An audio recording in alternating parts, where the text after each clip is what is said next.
We are recording, and bam. Mission First Tactical is the official tactical accessories provider for the Talking Lead podcast and the Leadhead Brigade. Use the code LEADHEAD for an exclusive 20% discount on all orders.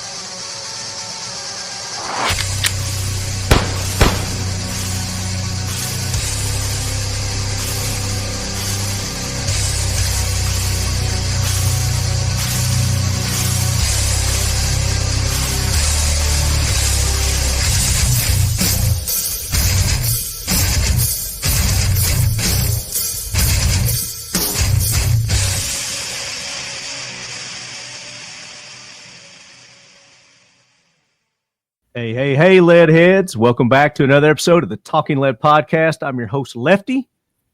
We have been bringing you the leducation since 2012 here at the Talking Lead podcast, and we're going to continue that. If you didn't get an opportunity, make sure you go back to our previous episode where we started off a series of episodes that we're going to be doing, talking about survival, mastering survival. And the last episode, we focused on mindset, survival mindset. And we had some great guests for that. We had Jeff Kirkham. He's been a previous guest on the show. Jeff was a former Green Beret. And he's an author. He's really, in all sense of the word, an entrepreneur. He's in all kinds of different things. He's got the Ready Man website, where they sell all kinds of cool survival kit and gear. He was one of the original founders of the Black Rifle Coffee Company, and he's got a couple of other things going on. Inventor of the Rats Tourniquet. We had him on. So Ton Jones, you guys know Ton Jones, had Ton on that episode. We had Ryan Couparis, Coop was on that episode. Who's it? We had so many people. Oh, Jim Gilliland. Jim Gilliland was on that also. And Jim was a wealth of information on that show. So make sure you go back, check it out. Rumble, if you're listening to this audio, Rumble is where you go watch the video. So go to our Rumble. I'm trying to build up our Rumble and get away from YouTube because everybody knows YouTube's a bunch of communists. So I'm trying to just stay away from YouTube altogether. So go to Rumble. Even if you just listen, you can just listen to the audio, but go and subscribe there, like our videos. That's how we get out there to the masses naturally. Tell a buddy, bring a friend kind of thing. So this episode is kind of continuing our survival theme, but it's in business. And what I've done is I've gathered a panel of former military dudes that have gone out into the world and been successful, started their own businesses, and they're going to tell us how they've transitioned from the military to the business life and the skills that they obtained to do that. And these are skills that everyone can use, whether you've served in the military or not. So I will go around and introduce our guests, and I'm going to start with the newbie first. This is his first time to the Talking Lead podcast, ladies and gentlemen, so give him a warm welcome. It is Danny Amerson with Warhorse Ballistics. Danny, welcome in. How you doing, guys? Thanks for having me. And Danny, if you would, just give our listeners a little background about yourself. So I grew up in Florida on a really small farm in a very small town on a dirt road, actually. Joined the Army right after high school, spent 14 years doing that. Got out and started doing some private security stuff and decided to start my own training company after some experience in that world. So that's how Warhorse came about. And how many years did you serve in the military? 14 years. Yeah. And weren't you a sniper or something like that? Designated marksman. So I was a sniper without the fun stuff. A sniper without the fun stuff. And then as we're doing this show, guys, you can go check out their websites. Danny's website is warhorseballistics.com. You can go there and find out more about what they do. But we're going to talk about it here in a little more detail. And then also joining us. Is that you on the field there, Danny? What's that? What event was that? That was the Georgia-Tennessee game last year. Was that last year's game? I think so. When we had the singing of Rocky Top happen. Danny also does personal protection. So he's affiliated with SAPS. We did a few episodes back. We had the guys from Squadron Augmented Protection Services. Yep, is that right? You got it. SAPS on, and that was a really good episode too. So if you want to learn more about, beyond the world of protection. These guys are in bomb detection, and you have training courses and cybersecurity and all kinds of cool stuff. Brian was telling me about a famous dude in Franklin that they just set up a really nice security system for. Yeah. That's cool. And then to Danny's right, we've got making his triumphant return to the Talking Lead podcast. It's been a minute since we've had this cool dude on. I've missed him. Ladies and gentlemen, it's Casey Betzold with Operator Coffee and the founder of Antares Alliance. Casey, welcome. Welcome back. Man. It has been 2 years probably. It was probably SHOT Show 2 years ago last time I sat with you and talked. Probably, yeah. If we had to put a date on it, I would say that's probably about accurate. So you're way overdue. So we're glad to have you back. Yeah. And give everybody a little bit about your background and history. Yeah, I went into the Air Force out of the ROTC program in 2001 and was super wet behind the ears when September 11th happened. And the world kind of changed, which changed my trajectory, which started down the path of flying and pilot duty to end up in acquisitions and business, which is probably why I have been in business pretty much ever since. So I was in a little over 6 years. The acquisitions, I was working on the Minuteman III missile sustainment program pretty much most of that time. Went back into the stint teaching cadets in ROTC, and then the Air Force bought me out of my commission and said, stay and see if it works out, or here's some money, go into the great beyond and figure it out. So that's my background. Yeah. And you also are an entrepreneur because you've had your hands in several different businesses, bought, sold, and started new ones. Yeah. I went into the outdoor industry fairly quickly after getting out. Worked for ATK back before the Vista days, and then Beretta, Fiocchi. And what I learned through all of that in the outdoor industry was that I liked the industry, but I hated the corporate aspect of the big company side. So started Antares Alliance. I think we're at 10 years this year, and one of the members of the alliance came in, Operator Coffee. They were there for about a year, decided to shut the company down. My wife and I bought the brand, and we've had that for the last 7 years. So very nice. And that is, I don't drink coffee, but from what I understand, because you sent some samples, and I'll let Tia, because she loves coffee. She loved it. She absolutely loved the good coffee you sent. So I hear it's good. It's good. That's good. I'm sure Dwight's had his fill of it too. I'm sure he drinks a cup of that every day at least, huh? We made sure the Navy SEAL roast, the Trident roast, was a light roast, so it was easy to deal with, easy drinking. I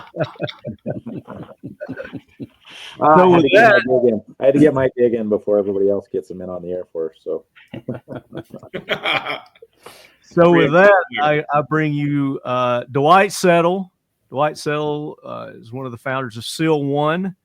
And as you listeners know, full disclosure, SEAL One is a sponsor of our show, but I don't let anyone sponsor the show unless I've had hands-on experience with their product, and I 100% back it. And I really appreciate SEAL One and all the years that they have supported this show. So, Dwight, thank you for that.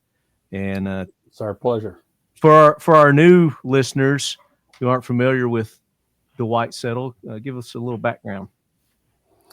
Well, I'm old, and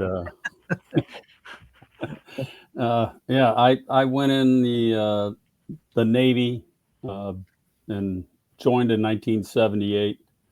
Retired in '99. I joined for 4 years, and it was kind of fun while I was there. And so, we kept looking for a war. They didn't really give us any, so we would create our own, usually with Air Force or Marines or Army. Your pawns. Yeah. No, it was just, that inner service stuff. But whenever someone came after the military, then we all joined forces to, beat their ass, and then we'd go back at it with each other after a few beers. Different times. But what year did you go in? 1978. 1978. Yeah. You are old.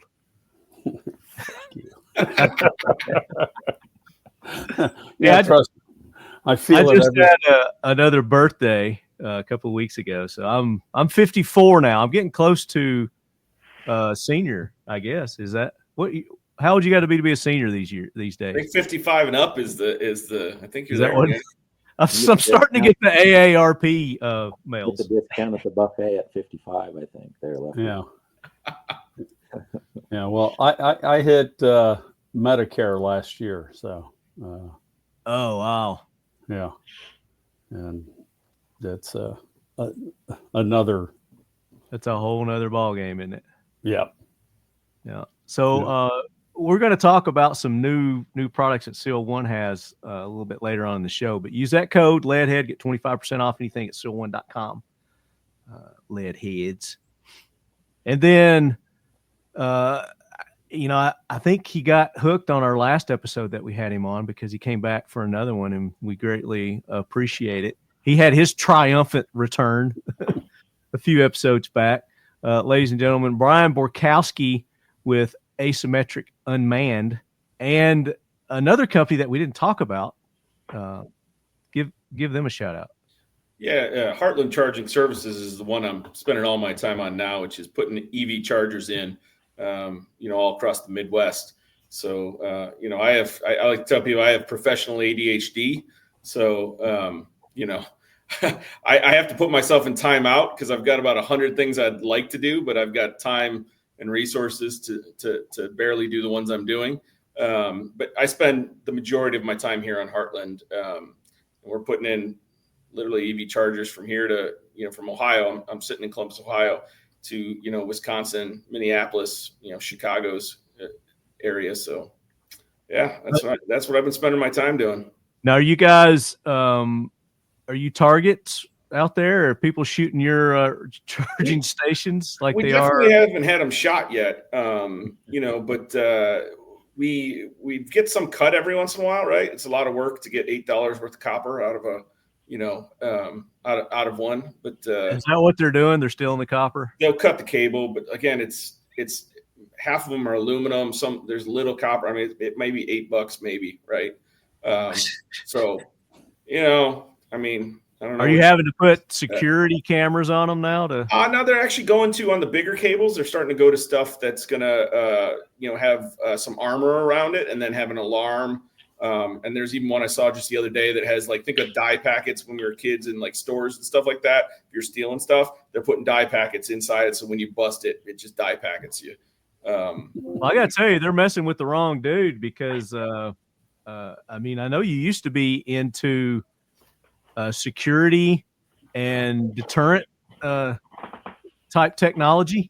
So. Yeah, I've done a lot. I told them the simple solution is just electrify the cables all the time. Yeah. Problem solved, right? So after you put your quarter in, they didn't want to do that. That's funny. Yeah. I saw the thing about Elon where they were blowing up his cars in his dealerships, and when you were telling me about this, I was like, oh man, I wonder if that's like part of the.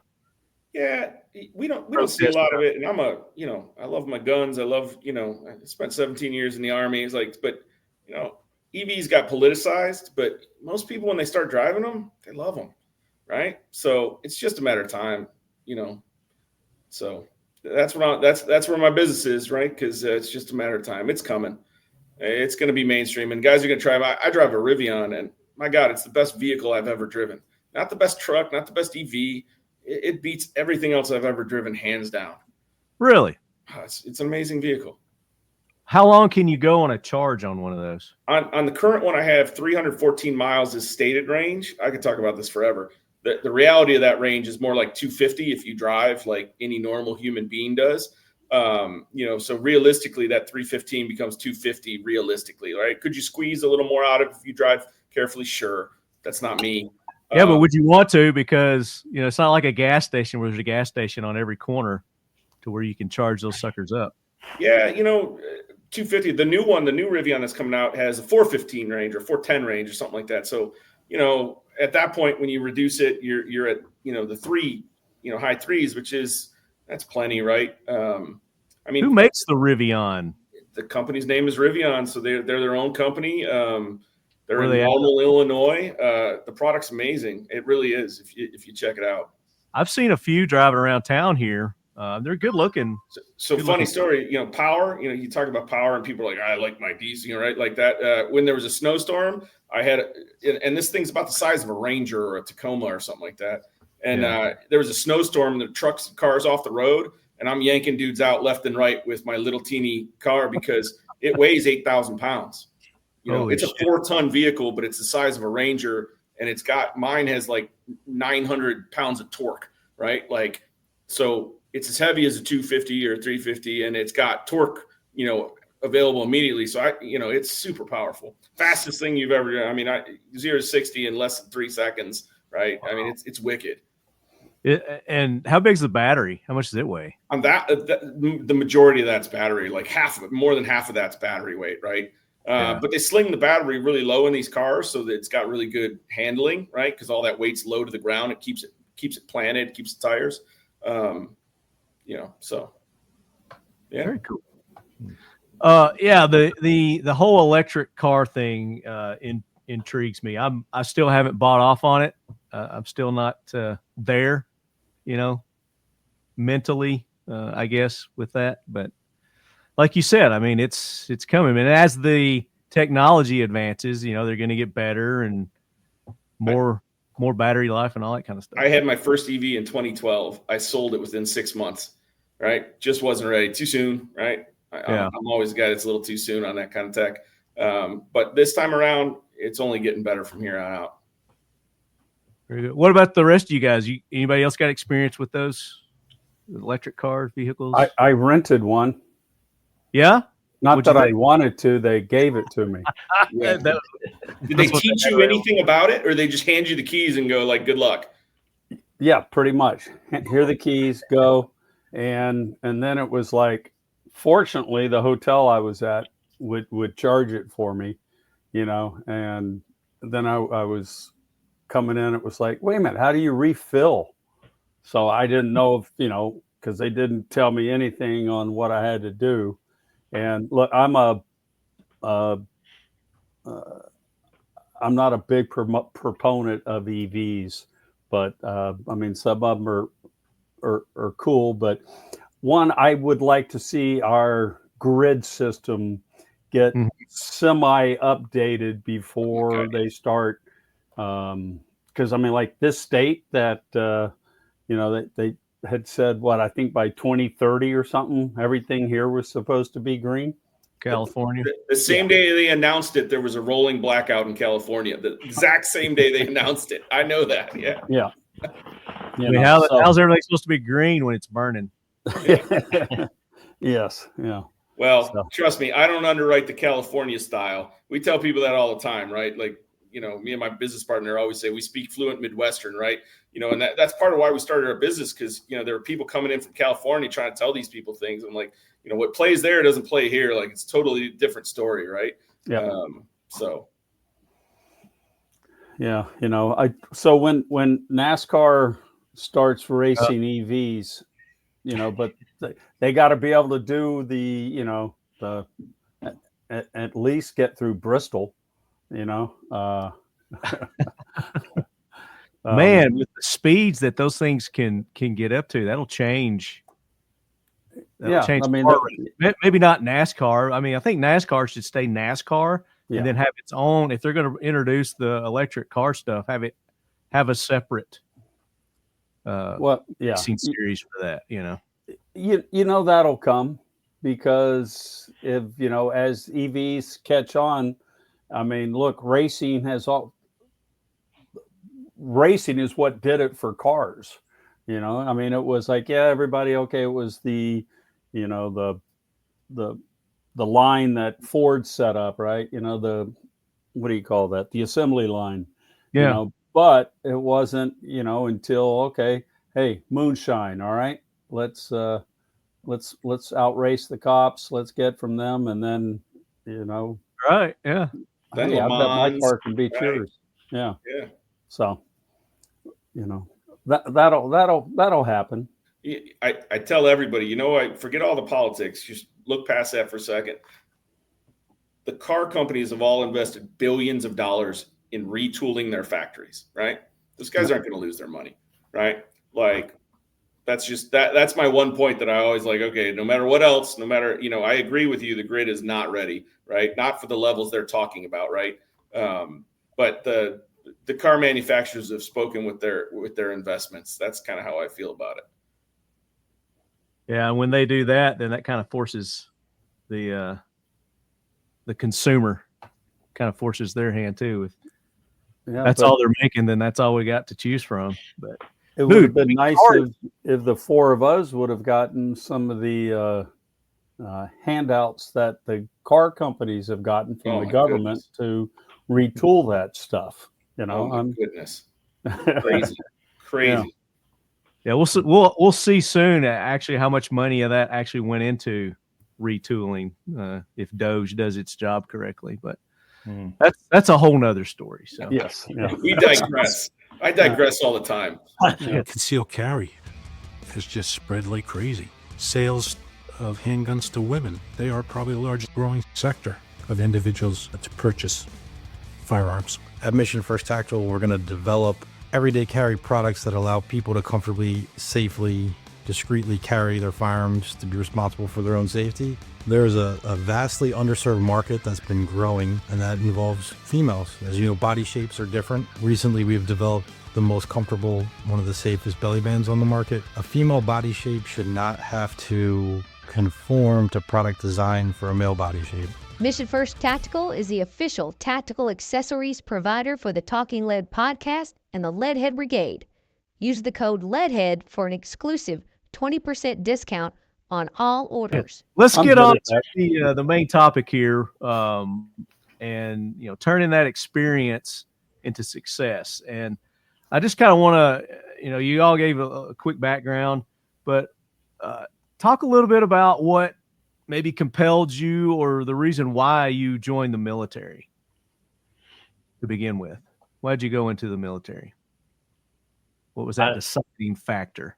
I know for me, it was a generational thing. Both of my grandfathers on my mom and dad's side were in, and my grandpa on my mom's side, who I lived with most of my life, was a Korean War POW. So seeing the camaraderie with all of his guys that he would see all the time really kind of set that path for me. Yeah. What about you, Casey?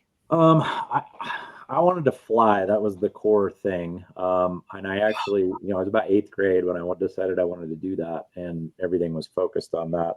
I didn't have any generational family that were military folks. That my grandparents were between wars, and my dad was between Vietnam, and so I didn't have any of that to pull from, and was just looking at private pilot schools and different things to become a pilot. And I had a cousin of my mom's that flew his whole career for Alaska Airlines, wasn't a military guy, and he said, if you want to do this right, go to the military. That's where you'll get the hours. And of course, like I said, September 11th kind of changed path for me, but I ended up in acquisitions. But that was what drove me the direction it did. Yeah. What about you, Brian? I hear you say the generation. I'm going to try to see if I can get this on camera over there in my office. There you go. But that's my dad's flag and my grandfather's, his dad's flag. That's awesome. They both passed now, but both of them were drafted. One for World War II, of course, and one for Vietnam.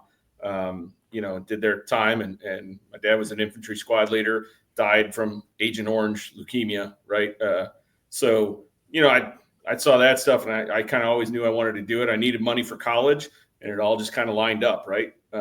So that's what I did.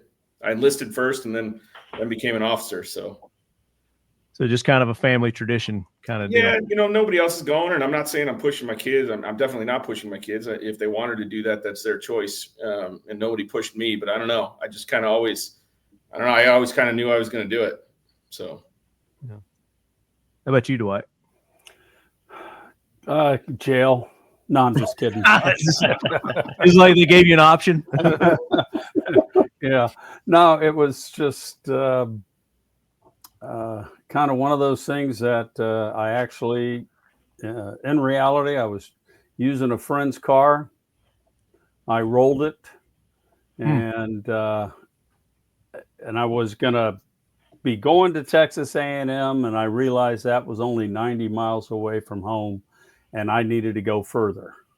And I'd always had a fascination with the Navy. I don't know why. The ships, I love the water, the ocean and all. And so I just called the recruiter and said, hey, I want to join the Navy.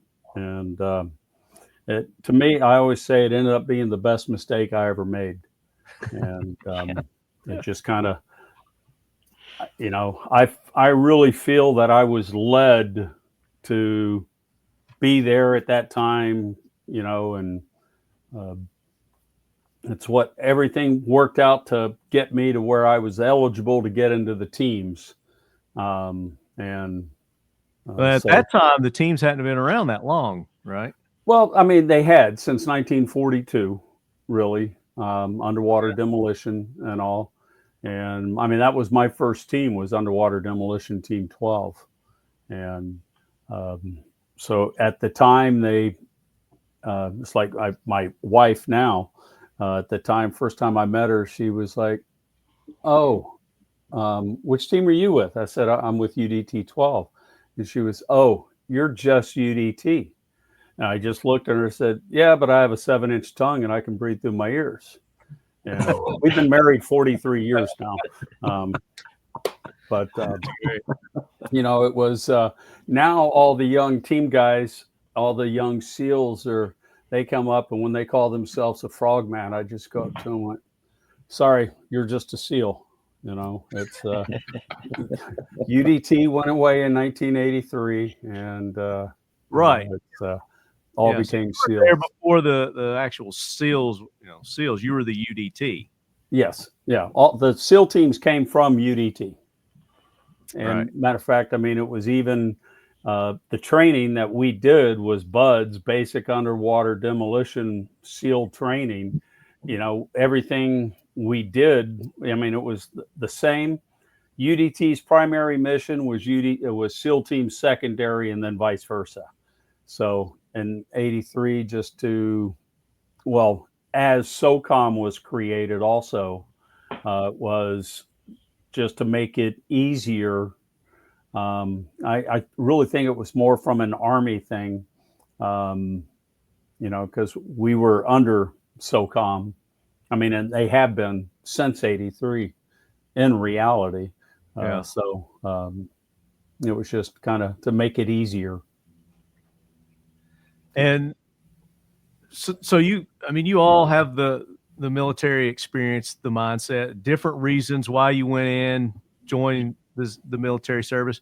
What was there something that you were hoping to grasp? It's like, I'm going to get this, by joining, I'm hoping to get this experience, or, this fulfillment from the military. I mean, was there like a specific goal, or was this like, military, that sounds like a good option to me, let me go do it, see what happens? I don't think I went into it with that mindset. I just had it in my mind, I remember being 8 or 9 years old and telling my mom, I'm going to be in the Army. And that was the only thing that really kept coming up. So I don't think there was enough foresight to think about what I should be getting out of it. Mm. Yeah, I'd say exactly the same thing. I didn't, you're just running as fast as you can at that age anyway. And it's just, you're running forward, not really paying attention to what may be down the road. Yeah. I look back on it with much more analysis than I ever did looking forward at the time. And I had no idea what to expect, what I was getting into the next day or what was coming at me. So it was, it was kind of just trial by fire for me. Yeah. I know growing up, ADH brain for me. Yeah. Growing up, I had my mother and my father didn't serve, but my grandfathers, both my grandfathers, a slew of uncles that served. They're in World War II, the Vietnam, Korea, all those back in that time. But my mother and father weren't, and I never got any sort of like pressure or push. I was always pushed towards the college route. You need to go to college. Because I wanted. I mean, I talked about it when I was younger. It's like, I always played Army man, and I had the GI Joes, and I always had this, like, I'm gonna join the military. But for some reason, my path got, pushed to college, and I went to college until Top Gun came out. And when Top Gun came out, I wanted to be a naval aviator. I wanted to fly. Best recruitment the Navy ever did. I'm telling you, man. I'm telling you. So, I mean, it was like, I went home. I was at football camp. It was a movie we watched at football camp. And I never seen any advertisements for it, but we watched it. And they had naval recruiters outside in the lobby of the movie theater right there. That's business right there. Yeah. And I was walking right over there, and the coach grabbed me by the back of the collar. He's like, "Come on, kid, we got to get back to camp." So and the military didn't even want to support that movie. Yeah. It's ridiculous. It's ridiculous. I mean, sorry, I was thinking Officer and a Garbage Man. I mean, Officer and a Gentleman. That one. Yeah. But I went home and I told my parents about it. I was like, "Hey, I know what I want to do." Blah blah blah. They're like, "Are you, you sure? You should go to college. You should do this. Blah blah blah." So I went to this thing with my dad. They were having some sort of a orientate or just telling you about the Navy and what all you can do and this kind of stuff. So my dad went to that with me, and they were saying, "Hey, to be a naval aviator, you got to have 20/20 vision or better without correction." And that meant like you can't have like glasses, you can't have had this surgery, which it was new back then. But I was like all set, and I had an appointment to go get the surgery. But when I found out that they wouldn't take you as an aviator if you had the surgery, then I just kind of like deflated. And I'm like, okay, screw it. I'm going to go to college. And I went to aerospace. I got my degree in aerospace, went to MTSU, and I did some flying and, stuff like that. But one of my biggest regrets is that I didn't join the military. I think it would have, it would have helped me as far as life decisions and goals and paths, lay it out a little better. At least I would have that life experience, because when you're that age, like you said, and, I've seen it in nieces and nephews, it's like, you have no idea. They have no idea what life is and how to live and how to coexist with other people. Mm-hmm. And I think the military is huge for that. And one thing I always say is, you take those young kids, which I was one of them, when I signed up, and, you get out of high school where you have some form of structure, right? You go into the world, right? Now you got to figure everything out. You got to do all the things, right? And it becomes a little overwhelming and stuff. And I think, for me, I don't think I consciously knew this, but subconsciously I was looking for that structure again, right? Like I was looking, and I did better in the structure, right? Now I enjoy being outside of the structure, but I tell you, I'd probably perform better if I was inside the structure still, right? I found ways to make it work. right? But back then, as a young man who was really naive and didn't know a lot of things, that structure gave me a place to grow. It showed me a clear path that I could take to get, to the next rank. And they took care of my food. I got some money. They took it, and there was a way, if I wanted to go to college, I could go to college. And, when I got a family, they took care of my family. So like everything's taken care of. Right. And I think that structure and that guidance that it provides to a lot of people that don't have it, I think that's a really good thing that is often overlooked about the military. No, absolutely. And my first 2.5 years of college were a disaster.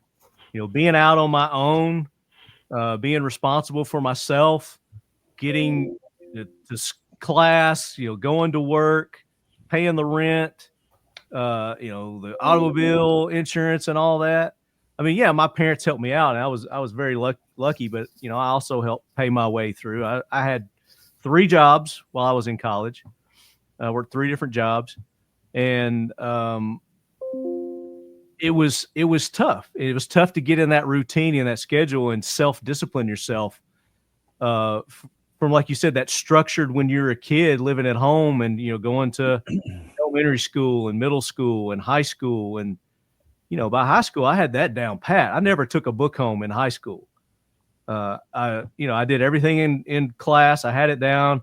I was an A student, and I was like, college is going to be a breeze. I got this down pat. No, sir. Completely different world. And I struggled big time. It was tough. What about you, Dwight? Yeah, see, I did the opposite. I hated high school. And I hated it too, but well, I had it down. Yeah, I remember. Okay, so this would have been, well, let me put it. I had skipped school 16 days straight, and I had gone in to look to see if somebody wanted to head to the beach with me, and that's got to be tough living on the beach. Yeah. Well, I wasn't on the beach. I was in Houston, so it was an hour drive to Galveston or Surfside, wherever, we ended up going. But one of my teachers had seen me, so I got called in to be to the vice principal, and he goes, "All right, I'm going to suspend you for a day." And I was like, "Well, why don't you just do it for 3 days? Because apparently I don't want to be here." And, don't do me any favors. Right? So he didn't like that. But on the way home, my mom just was like, "Why don't you just quit school and get a job so you can be, at least doing something?" And I'd been trying to get up the nads to say that to her. So she said it, and I was like, okay, and this was probably in, a March time frame. And so that next year, she found a community college when I would have been a senior. She found a community college up in Colorado that would let me go there, take some college courses. And, I had some dyslexic problems, and they kind of helped work on that. And they said, as long as I passed my GED before the school year was up, then I would get my college. So actually, I had a year of college, and I missed the prom, Oh, darn. Yeah. So, that, mine was a little different, but, at the time, the military, the Navy would take you in with the GED. But I had a year and a half of college. Because I had gone on, and then an old football coach wanted me to go play at A&M, and that's what I was shooting for. And then just realized, as I said earlier, that was only 90 miles away, and I needed to get further away. So yeah. Well, I know that's the only thing that kept me in school was sports. if it weren't for sports, I probably would have been the same way. But I loved baseball. I loved playing football, and I lived for it. And if I've got to sit through these damn classes to be able to play, then that's what I did. Oh yeah, went from football to basketball to track to baseball, and then just started all over again. Yeah, and just nonstop. Well, now, did you have relatives or anything like that were military? I had some a couple of cousins. My grandfather was in World War II. My dad wasn't. They went to college, and that for some reason, it was just the Navy was something that interested me, so I just went into the recruiter and said, look, I want to join. And I said, what can I do? He goes, well, you can do 3 years of active and 3 years of active reserve, or you can do 4 years active and 2 years inactive reserve. I said, I'll do that one. I wanted to get in and get out, and, always, even when I was in, I just said, well, I'm not really in the Navy. I just kind of work for them, and felt like a contractor. Well, the teams were, I was there during, they wanted to get rid of the teams right at that time when I was coming in. And we were down to under 500 guys, and they were like, okay, we need more. And it was, you got there, and I remember, checking on board and looking at everybody. They got the UDT shorts on. Some guys are wearing T-shirts, some aren't. And this is at quarters. And you're just kind of looking around, going, "Man, what is this unit? What are they?" They're kind of the special needs group, right?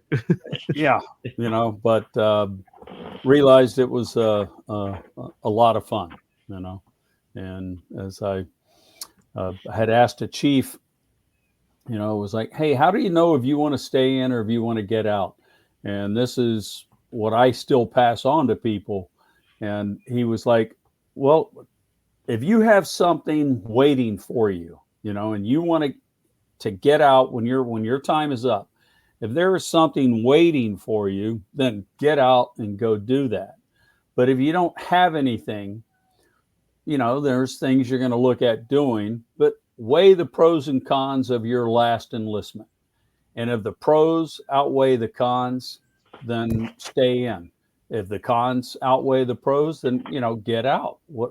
And I was just like, wow, that is so simple, but it's simple. Yeah.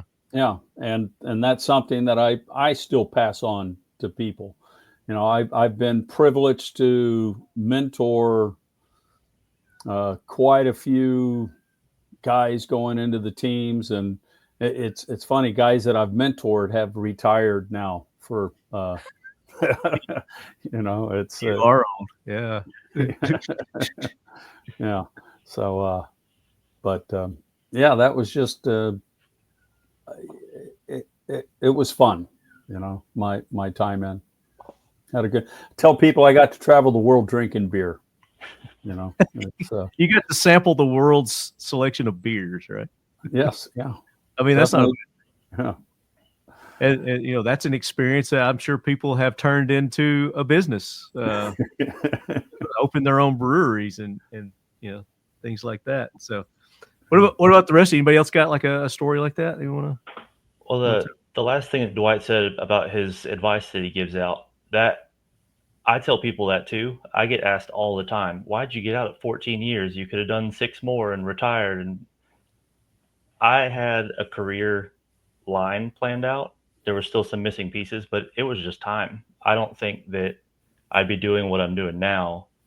I would be retired in 2 months if I would have stayed in. But I don't think I'd be where I'm at now if I would have stayed in, like, just mentally or in a life perspective of it. I don't think it would be the same now. Yeah. Yeah. What about you, Brian? Yeah, I used to tell guys similar to that. Then guy would be like, "Well, I'm thinking about going to school," and I'd be like, "Well, go to school or don't go to school, but like, don't think about it, because you think about it, you got discipline right now. You show up at formation at 6 a.m. You're doing stuff. You're there. You got that discipline. You go home and just be dude on the block for 2 months, 3 months. You're gonna, how hard that's gonna be to get back into school. But if you go home and you just roll right into school, school's gonna be the easiest thing you've ever done. Like, literally the easiest. College will be like, oh my God, this is college, right? Like, yeah, because what you've been doing before is hard, right? And that's easy if you take that disciplined approach to it, right? Yeah. So that's what I tell guys. But, I, like you, Danny, I love to hear that, because I got out at the 14, 15-year mark, right? Yeah. And I was just almost at 15 years. People, in the beginning, like Dwight said, I was like, yeah, I'm just going to be here for my stay and I'm getting out, right? I'm going to do my one and done. And then I signed up and I took company command, and then I took a job after company commander. I'm like, well, now I'm institutional, right? And then after that job, I had some opportunities, and, quite frankly, my family just needed it at that point. I'd been deployed for, my 5-year-old, he was about to turn 5, and they were going to move me again. And it would have been his 5th house in 5 years. And it was just like, when you go to the wife the 3rd time, when the boxes are still in the house and you've been deployed and shit, and you're like, hey, we got to move again, right? Like, it was like, tap, tap, right? Like, it's time. I had a plan, and I knew what I was going to do, but everyone was like, you're an idiot for getting out at this time. And so I joined the Guard, because I'm like, okay, well, I'll, let me see, maybe I can put a few more years in the Guard. The Guard wasn't for me, nothing for it or against it. Like, it serves a great purpose, in our national defense and what it does, but it wasn't for me. So I stayed for a couple years.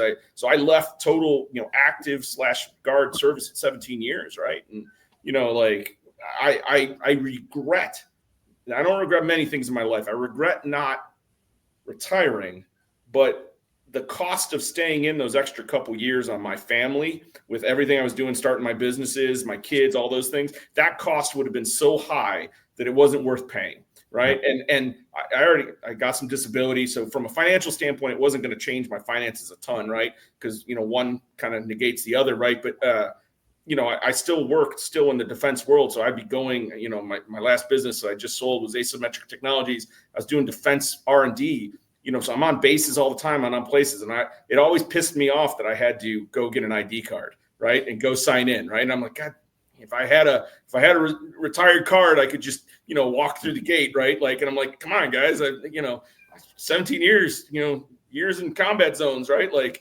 so that always chapped my ass. But like, even today, like, I see a PX or a station somewhere and I want to roll in, right? I'm like, I can't, right? Like, I gotta, so I still regret not doing it, but the cost was way too high. Yeah. Now, when you guys got out of the military, and I know, Danny, you said you kind of had a plan. Mm-hmm. You had something that you were working towards.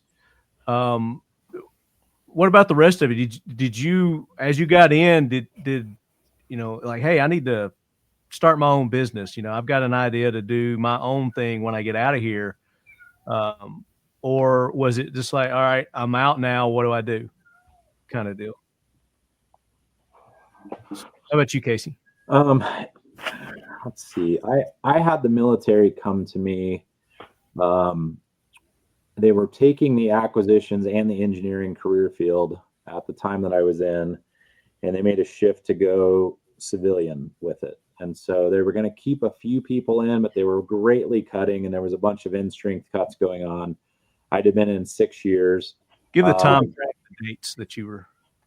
Let's see. It would have been 07. So in 07-ish, they were doing in-strength cuts. Like I was in a weird gap too of stuff. So yeah. And I ended up in this career field that going into the military, I didn't even know existed. And I got into it, and it was painfully slow, and it was painfully political, which I didn't love about it. But what I didn't love the most, time frame wise and the career path wise, is that, and being an officer in it, that I was gonna end up at the Pentagon at some point. I didn't really have any desire to go there. And about the same time that I was kind of wrestling with that and how far do I want to take my career, because you got to choose your path on the officer side if you want to make rank, all the stuff that they kind of coach you through. And I got approached with this: we will pay you to get out, or you can stay and there'll be a risk that you just get pushed out with nothing. So they offered payment, and for a kid, basically, I just made, I've only been a captain for a couple of years. To me, it was like, okay, well, I'll just take the money and go. I mean, I'd started my master's program. I was lucky enough to have a couple people that were great mentors to me to say, hey, here's the benefits. Start leveraging those now. Don't wait till you get out to start leveraging the benefits. And so I kind of had this mindset, having done the things I did in the military, because we had some really, intense programmatic stuff go on, some high level briefing, and I briefed Congress. There was just a lot of things that I got thrown into that I look back and go, man, I am so happy those things happened to me, because it made a lot of things after the military just not that big of a deal. And the military just kind of shoves you into these things and goes, well, this is what we do, manage this $2 billion program. You're the finance guy, and make sure you don't screw it up. And here's your Excel spreadsheet to do that on. And, this facility blew up and this contractor's in trouble. So now you got to brief the generals. And by the way, you got to hop on the phone and, brief Congress on the computer. And it was just like, that's the expectation. And you're a junior officer doing that stuff. And it's like guys getting in airplanes or getting in heavy equipment or things that are super expensive. It doesn't translate. That doesn't translate to the civilian world. But what it does do is make things just not that big of a deal when you go make the transition.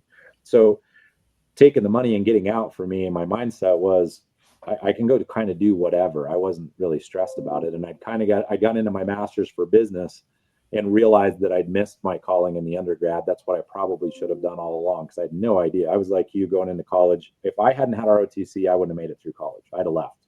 And that would have been that, because high school was a breeze. I never opened a book, walked out with a 3.8 GPA, absolutely no challenge. And then college smashes you right in the face with, you got to have fun and study and show up, and you got to actually go to class and not party your ass off and all those things. And you still got to, I wasn't ready. I was just super immature. And the ROTC program just drugged me through it. That was the deal. And I had this focus that I wanted to accomplish something that kept me on track. But yeah, I didn't go to school, Case. What's that? Where'd you go to school, man? University of Idaho. Idaho, cool. So the ROTC program was in conjunction with Washington State. So we it was a really cool detachment to go through. But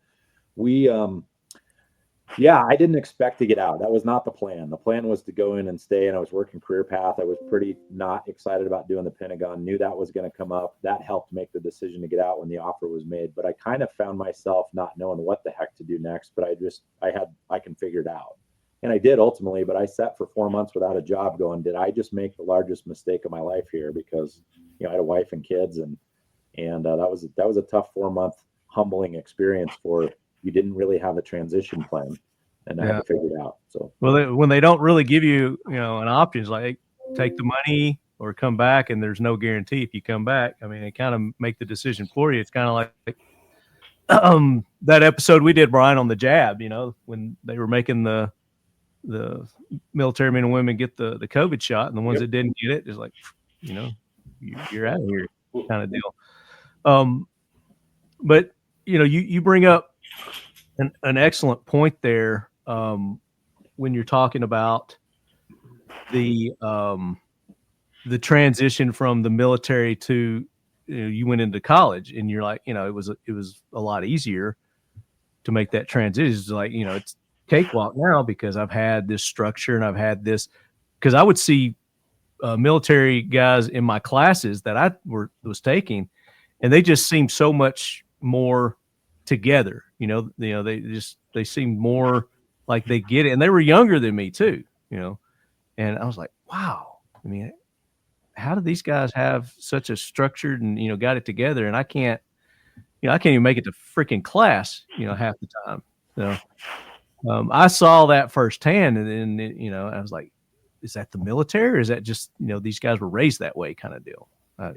they were ready to, just like you, Casey, they were ready to basically ask me kindly to stop showing up to class in college, right? Like, hey, yeah, maybe this isn't for you, kind of thing. And I was working full time, trying to pay for it and stuff like that. And I did have the reserves that were paying me some money in GI bills, so that all helped. But then I joined ROTC, and I just, I went from barely passing to getting great grades and getting my shit together with that structure, because it helped me, and I would never have passed college without ROTC. I would have never graduated. Yeah, same. And the master's, to your point before, was the easiest thing I ever did after having the military. I was like, this is 10 times easier in my undergrad. And I realized that was because of just everything you get put in front of you in the military. It changes everything super fast. It's been the biggest benefit. I had come off kind of a rough deployment, and I went straight to do my master's after that. And it was the easiest damn thing. Yeah. And they gave me time to do it. The military, it was like I was doing it while I was doing my career course. So, at night, but then, it lasted like 3 or 4 months longer, and the Army just gave me that time. Like, I was like, this is amazing. Like, all I got to do is go to class, like, for 3 months. Are you kidding me? Like, I mean, it was awesome. That was probably the best, like, relaxing time I ever had family time. This is the best family time I ever got in the military by far. Those three and I want to go back, and I want to get everybody else's story, but you brought up another thing that I wanted to touch on before I forget about it, is the political climate when you were in service. Everybody here was in a different time. You had different time certain, so you had different administrations, different political environments that were at play when you were in service. And like Casey said, that political pressure that you get, how much did that come into play during your time, each of your time of service? Was it? So I got my answer. It's not exactly politics, but it is just kind of the way the world works. And I'm not hating the game. I just see it, right? I'm not hating the player, maybe. I do not like the game, but my last job, I was in a laboratory for the government, and that was during the IED fight. And they had been pushing tons of money into these laboratories to try to help solve the IED problem that was killing a ton of soldiers, right? So I'm at this lab, and I'd just come out of company command. And in company command, I had put a request. I was in this interesting company that, they spent 1 year home, and then the company went 1 year downrange and 1 year home, because there was only so many of the company, and so they're a year on, year off downrange, right? These guys are, specialists who are going on their third deployment, right? Like crazy stuff. A third 1 year deployment. And, I tried to buy them each Leathermans, and they told me, no, you can't have a Leatherman, right? You can't, that's too much money to spend on these troops. You can't do that. My first week at this laboratory, it's my first week on the job, and this is an acquisitions job. By the way, they expected an acquisitions guy. What they got was a guy who had spent all his time in battalion and below before this day. It just I had a degree that matched up with what that lab was doing, so they sent me, but they thought they were getting an acquisition guy. So they called me up on the phone, and this was JIATO, the Joint IED Defeat Organization, who was getting literally billions of dollars to try to beat this. And he says to me, the guy says, hey, man, I know you're new there, but could you do me a favor? I'm like, yeah, sure, what? He's like, could you tell me how much money in MIPPers we sent you? And MIPPers, the way, think of wire transfer, it's the way they send money to other places inside the military and the whole government, right? He says, can you tell me how much money we sent you? I'm like, well, it's a weird request, but yeah, dude, I'll get it. So I go around. I don't know nothing. I don't know nobody. I counted up. In the last 90 days, they had sent us $125 million to this lab, right? $125 million. So I come back. I had a spreadsheet with all of them on there. They were all listed, and I sent it to him, all the numbers. He comes back, and a week later, he calls me. No shit. He calls me. He says, can you tell me what we sent it to you for? What are you supposed to do with it? And I was like, I couldn't buy Leathermans for my guys that were literally spending, That's what you should have said. You said, yeah, you said it for Leathermans. Yeah, well, I made sure those guys get taken care of. But, and I was just dumbfounded, right? So it's not exactly political, but it's about the way, our government's grown, and you're seeing some of that stuff now. And it just and now my job is a specialized job. So I work for this lab. I'm like a one-off dude. They have got like a colonel and me, and maybe one guy somewhere that's the only uniformed people. It's all civilians, right? And they're building stuff for the counter ID fight. But none of them want to go to Afghanistan. None of them want to go, and they've never seen combat. They don't understand it. They don't understand any of that stuff. So I took this role upon myself. I kind of built the role, and I said, hey, look, I'm going to look through your portfolio. I'm going to find the best technology. I'm going to take it over there. I know a bunch of dudes over there. I'm going to go, hey, what's your problems? I got solutions. Let's marry them up and see what works, right? I'll bring back feedback. So that's what I did. I started going to Afghanistan by myself, and I traveled all around the country, talking to all people I knew, going to units, finding out what the issues were. And then I bring that intel back home, and we try to marry up solutions. And so I was going, then when we got good, we would bring it back, and the solution needed money. So you go to the Pentagon next. So I did 3 places. I went to my lab, Afghanistan, the Pentagon, right? And by far, I always used to say DC was the most dangerous one out of all of them, right? Like it was crazy, but I had the trump card that nobody else had. And I would get in these meetings, and I was a captain at the time, junior captain, like you're talking, Casey, right? And I'm in there with all these programmatic people. And I'm sitting in this meeting in the Pentagon with all these, there's usually an 06 in there, a couple 06s from all the chairs, sometimes a full bird. And they look at me and say, why should we fund this? What reason should I put money in this? And I said the same thing. I did it 4 times. I said, well, sir, when I was in Afghanistan yesterday, I was talking to them, and it didn't matter what else I said. The room went silent. It got approved. Boom, gone, right? Because all those people, they never did that stuff, right? So no one wanted to speak up because no one had real experience. Real world experience, yeah. Right. And, I tell this story because that's what really led me to get out.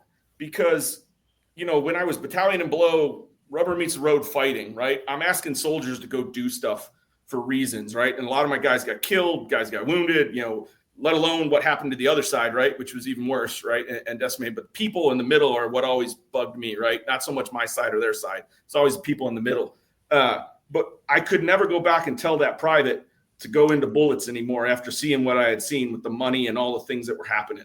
And that's why I got out of the military, not because I don't believe in it, not because I don't think we still need to do all the things we're doing. It's just me personally, I could no longer, I had seen too much, right? I had seen too much of how it was there, and I couldn't do it anymore, right? So I got out, not for me as much, but because I couldn't look that guy in the face and do what was needed to be done. I was a liability now, right? Because of what I had seen, what I understood, and where my beliefs were starting to go. So it was like, okay, it's time for me to go. So that's kind of that's why I left. So, yeah. I mean, that is a political reason, Yeah. But it transcends either side of the aisle. You know what I mean? It's like, who was the president where you were in? I mean, Bush? Yeah, that would have been, I guess. I mean, I went through the Bushes, Obama, I suppose. I mean, there were a couple different ones. Yeah. What about any of the rest of you experience any sort of political shenanigans? I kind of agree. Well, I'll tell you a political story here in a second that has always bothered me, but I kind of agree that it's not so much political as much as it is they just don't know where to put their money. They don't know where to delegate it. Like he was saying about the lab he was in, and then being shocked about, he was just in Afghanistan, saw this, and his counterparts don't know anything about it. They put a bunch of money into that, and there was guys deploying with me that had their boots were 3 years old because they couldn't afford to buy them, and nobody would give them any. Yep. But I don't think any of that was really down to the core of it political. I think it was mostly just about where they could figure out where to put their money and just didn't know where. The only political story I have is the 2008 election when Obama got elected. My unit was in Afghanistan, and we were so far out from everything else. We were by ourselves, just our company and some Afghan army guys. We couldn't get stuff dropped to us because it was just a bad place to be. We never got absentee ballots to vote when the rest of the 101st Airborne did. And I'm sure there were other companies that didn't, but ours specifically, I know for a fact didn't. So that's the only type of political story I even have from any of that. The rest of it is all just kind of how it was. Yeah, and I guess I'm asking more about, any, with the changing of administrations, did you see any major changes in operations or the way day to day living was changed, or operations or anything like the that? only thing I do remember, and I know I've talked a lot, I'm not sure, but I do remember at some point they changed the policy from don't ask, don't tell to something else while I was in, right? And that change. That's the only one I remember that was really like a political thing, right? And kind of made waves among the entire community, kind of deal. There's always people that sound off and mouth off, but I mean, every unit I was in had gay guys in it, right? Like, I remember we kicked one out at one time and the whole media showed up, right? And they were all about it, right? And then they find out, well, the reason we kicked him out wasn't because he's really gay. We used that as part of his charges in his court martial, but really he sexually assaulted somebody else, and that's why we fucking kicked him out, right? I mean, the honest answer is, and I'm not saying there's always outliers, but I tell you, the core of people, if they do their job, I don't care what the hell they do. If they're competent and they're gay, you better leave them there, right? Because we need competent people, right? Like, so I don't care. Like, I don't ask. Like, literally, say what you want, don't ask, don't tell. Like, I understood the concept, right? Let's not make it a thing. If you make it a thing, I got to deal with it, right? Merit and ability. And ability. Like, just like, I don't care what you do in your off time, right? Like, as long as you're not hurting other people, you're not, doing sleazy shit, that's fucking you, man. But at work, you better do your fucking job. And if you do your job, I don't care. And I'm going to help protect you, right?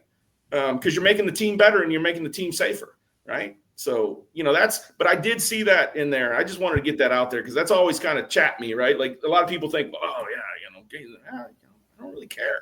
Like, just do your job. I guess the SEALs are like isolated from all the political shit.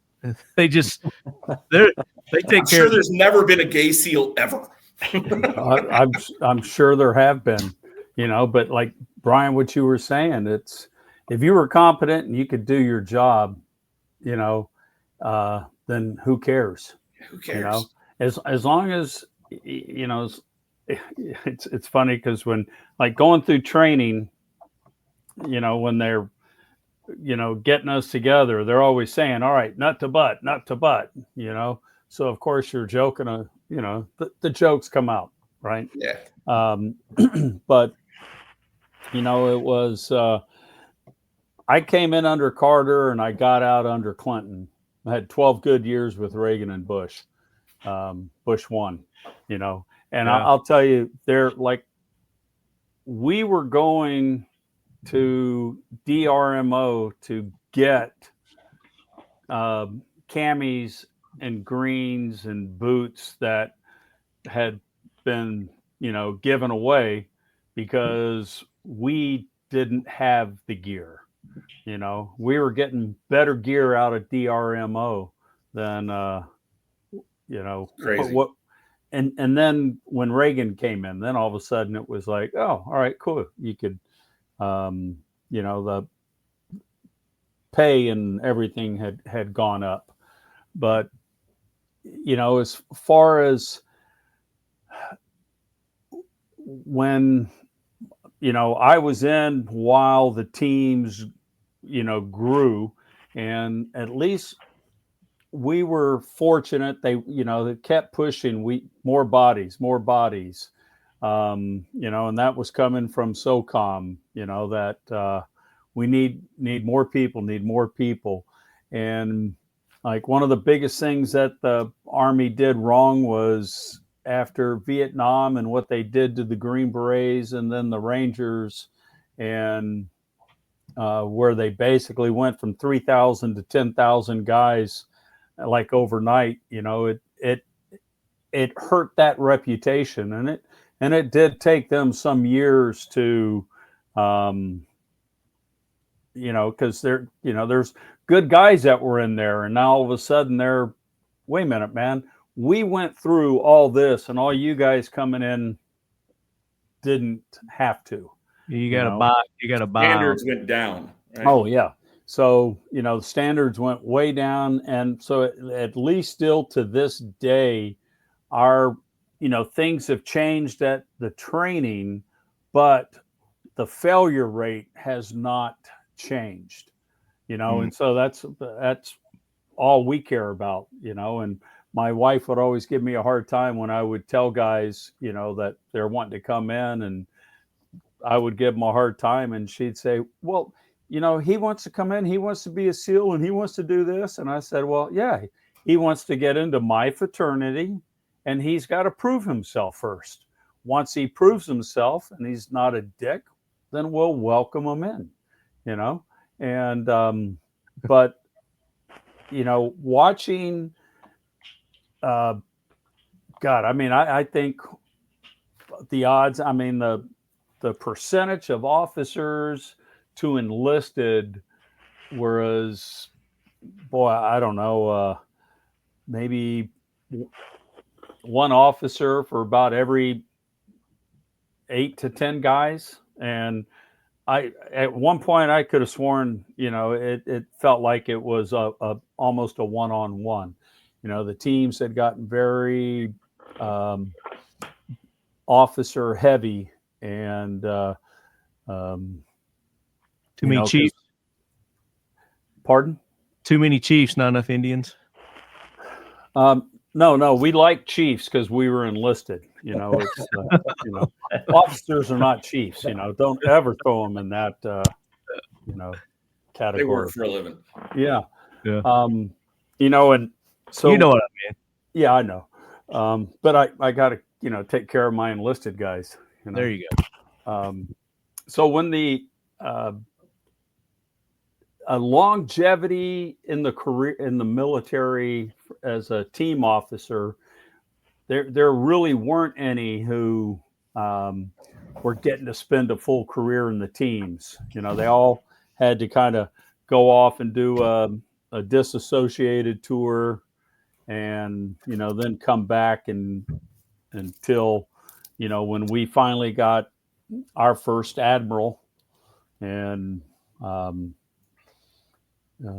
at SOCOM, when I know General Scott with the Air Force was put in charge of the ranking guy, it really rankled the big green machine, and then they got 2 SEALs, Olson and McCraven, back to back. But I saw the political things changing, which is one reason why I really got out at 20. And I'd always had that in the back of my mind that I would get out at 20. And then as kind of things were coming to that point, I was like, man, I got to get out of here, because I was doing everything I could. Deal for you. Well, I never wanted a staff job. That was not, a staff job was not, for me. So I didn't want to go work at Warcom. I didn't want to work at Group, and but it was going to have to happen if I stayed in. And one thing through my career, it was always, they knew, hey, if they were going to ask me something, they were going to get an answer, whether they liked it or not. And I don't sugarcoat it. I just say it, and, and I had my, issues when I was, I had a chief of mine had told me, he said, hey, as long as you start off with all due respect, sir, then you can pretty much tell them anything. So I did. And So I did. I was in the training cell, and I was a 3rd class, and had an ensign was doing some stuff, and I was just like, sir, with all due respect, you're fucked up. You're doing it wrong. You're going to get somebody killed. And he would have, and but he didn't like what happened, so he went to our boss area, and so I remember he was talking, the lieutenant's talking to me, and And he's like, Dwight, you can't do that. I said, well, the chief said I could. And the chief was right there. And so Crawdad looks over and goes, well, and BFer was, yeah, well, I did tell him that. And then Crawdad looks at the ensign and goes, well, there you go. We have it settled. So no more issue. It's all cleared up now. But after the ensign left, I was told, Dwight, you can't do it that way. It was like, whatever. You're like, it's time to get out of this mofo. Yeah, But you just saw the things changing. But one thing during that time frame, and I'd say pretty much the whole time I was in, you did not know really politically which side either what they were on. You didn't know if they were on the left or on the right, and that's the way it's supposed to be, right? Mm-hmm. And that's all that changed, and after the 2008 election, and that's when things really, started becoming partisan. Yeah. And where it was okay for people to come out and say that. Whereas in the military, it's like, no, man, you're apolitical. You're representing the commander in chief, whether you agree with him or not. That's what we're doing. And, but that changed. Today we're cleaning the SIG P365. You're going to want to follow the SIG guidelines for disassembly and reassembly. You're going to want to take the firearm apart, put it out piece by piece, and then you're going to grab your favorite Seal 1 CLP Plus product. Whether it's paste, liquid, or aerosol, they're all going to do the same thing. Today we're using the paste, and you can see that it comes out and it spreads very easily. Using the nylon brush, you're going to go in and you're going to cover the entire firearm, inside and out. We are safe on all metals, plastics, composites, rubber, wood, leather. So you're going to go piece by piece, putting it on there, wiping it on to clean it. Then you're going to go back and you're going to wipe it off. Remember, Seal 1 is a wipe on, wipe off process. Use Q-tips to get down on the little nooks and crannies that the microfiber cloth does not get to. Wipe it all off, and do not forget to do the magazine. Periodically, you're going to want to take the magazine apart to clean the insides. You're going to reassemble according to the manufacturer's guidelines. Get it together. You're going to perform a function test, make sure it's operating properly, and then you're done. Remember, Seal 1 and done. Seal 1 is a proud sponsor of the Talking Lead podcast and the Leadhead Brigade. Use the code LEADHEAD for a 25% off discount. Yeah. Now, when each of you made that decision, it's like, all right, it's time to move on. What was your first civilian gig? What's the first thing you did once you got out? What was your first civilian job? And whether that's like a military related, but you did it on the civilian side, what was it? What was the first thing you did? I sold life insurance. Okay. Oh man, I went from high speed, low drag to high drag, low speed. No kidding. I mean, was this like door to door kind of deal, or? Kind of. I was retiring. When I retired, I was the chief of the Navy parachute team, and a bunch of us were retiring, and we wanted to keep jumping. So we had started our own parachute team to still travel around and do shows. From contacts I'd gotten being on the leapfrogs, I was able to take those, and we called ourselves the elite frogs. And so I needed a job that I could leave, and travel and make your own hours kind of deal. Yeah. So I learned a lot in that 2 years, but it was just something that I realized I this didn't one for me. And then I Yeah. got into real estate. I did a little bit of that myself. Now, when you got the insurance job, was that through somebody you knew through the military, or how did you like, okay, I'm gonna do life insurance? No, one of my brother-in-laws had a friend who had just started working at New York Life, and they were like going, "Hey, we need somebody here." And so I thought, like, going in at New York Life, I was like, okay, hey, I'll get my Series 7. So I got my Series 6 in 63, but you needed to be there before they would allow you to go for your Series 7, because their bread and butter is whole life insurance, you know, and they're still a mutual company. And look, I would tell you the best vehicle for money is a whole life policy.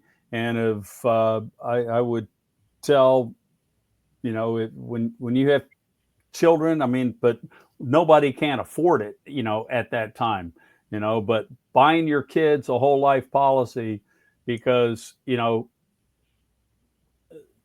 that's where the ultra rich, they have whole life policies. And that's how money is being passed from generation to generation. Generational wealth is being passed. Well, because when you have the money in there and you borrow money from your policy, you technically are paying money back, but you're not getting tax on that. It's not income. And but this isn't a skill you learned from the military. What military skills did you transition into the life insurance and the real estate? Well, it was just, you know, I mean, showing up, you know, I mean, that's the biggest thing that gets me nowadays, is just getting people to show up, you know. Hey, what about your communication skills that you learned, you know, from your time with the teams? I mean, you had to have pretty concise, you know, be able to communicate pretty well. I mean, it was shit. You know, all due respect, sir.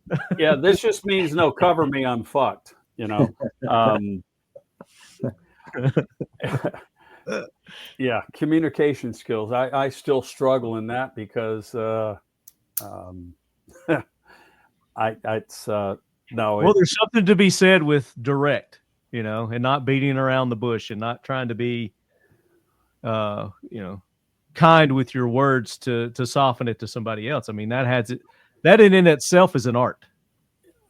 Yes, you know, I mean, but that is something actually that, I mean, I did learn, you know, I mean, even in the military, because I mean, there are times where it was like, hey, you know, you show up, and like one of the things that we did in the teams that compared to like a lot of the regular military, if you showed up late, right, instead you would get EMI, extra military instruction. So you'd have to stay, you know, but it was better than getting rid up, getting a chit or whatever, you know, and things that would go and stay in your record. And you know, but it was like, hey, you're polishing, you're cleaning the quarter deck, and you got to clean the grout, and you're on your hands and knees with a freaking toothbrush, you know. You thought about, okay, I'm showing up on time, you know, I'm not gonna be late because I don't want to do this crap again. Consequences. Yes, you know, or they take you behind the Butler building, you know. And how about you, Danny? So I did part-time security here and there. So my last few years of my military career, I was in the Guard, so I had a lot more free time to really kind of nail some career stuff down. But my first full-time gig was doing bar security downtown on Broadway, and that came that from had to be a hoot. It was some of the most fun times Downtown I've ever had. Security. And that was before all the like stars had their names on bars. That was when it was still fighting on Broadway. But that came from a soldier of mine. I was doing some part-time stuff and I made a Facebook post. So, man, this sucks. I'm out. I'm not coming back tomorrow. And he shot me a text right when he saw it. It was like, hey, come to Broadway tonight. It's your audition night. So I showed up like a few hours later and worked all night and never looked back. Yeah. Yeah. What about you, Casey? So I settled before that I got out without a real plan. Figured I'd just figure something out, and sat for 4 months with a wife and kids looking at me going, what are we doing next? This was the first major utilization of lesson in the military, which was call somebody, use the network, and figure it out. So I had started applying for jobs, doing all the shit that's still a mess today when you try to do it. Apply for jobs and hope for the best is an absolute horrible place to be. At this point in our life, I don't think any of us are going to do it that way, because that's not the way that it's going to work. It's always going to be based on who you know. So I had a great mentor of mine who got out as an 05, went to work for ATK. I called him on the phone. I said, I don't see any job postings down there, but can you carve something out for me? I'm ready to come to work. And he goes, well, there's somebody I'd introduce you to. Where are you at? And I said, well, I'm in Idaho. He was in Utah. And he said, well, if you were here, and I said, I will be there tomorrow. And I just got in the truck and drove down. My wife says, you're going down there without having a job or anything? I said, I'll come back with one. I'll figure it out. So, I went down there. He put together a dinner. And the reason he wanted me there is because the colonel, he's an ex-military dude too. There was a colonel that was in town. He worked for a satellite office for ATK. And he says, I think if I introduce you to him, then, and I just got in the truck and drove down, 4 hours to Salt Lake and sat down and had dinner and came back with a job. So that timing.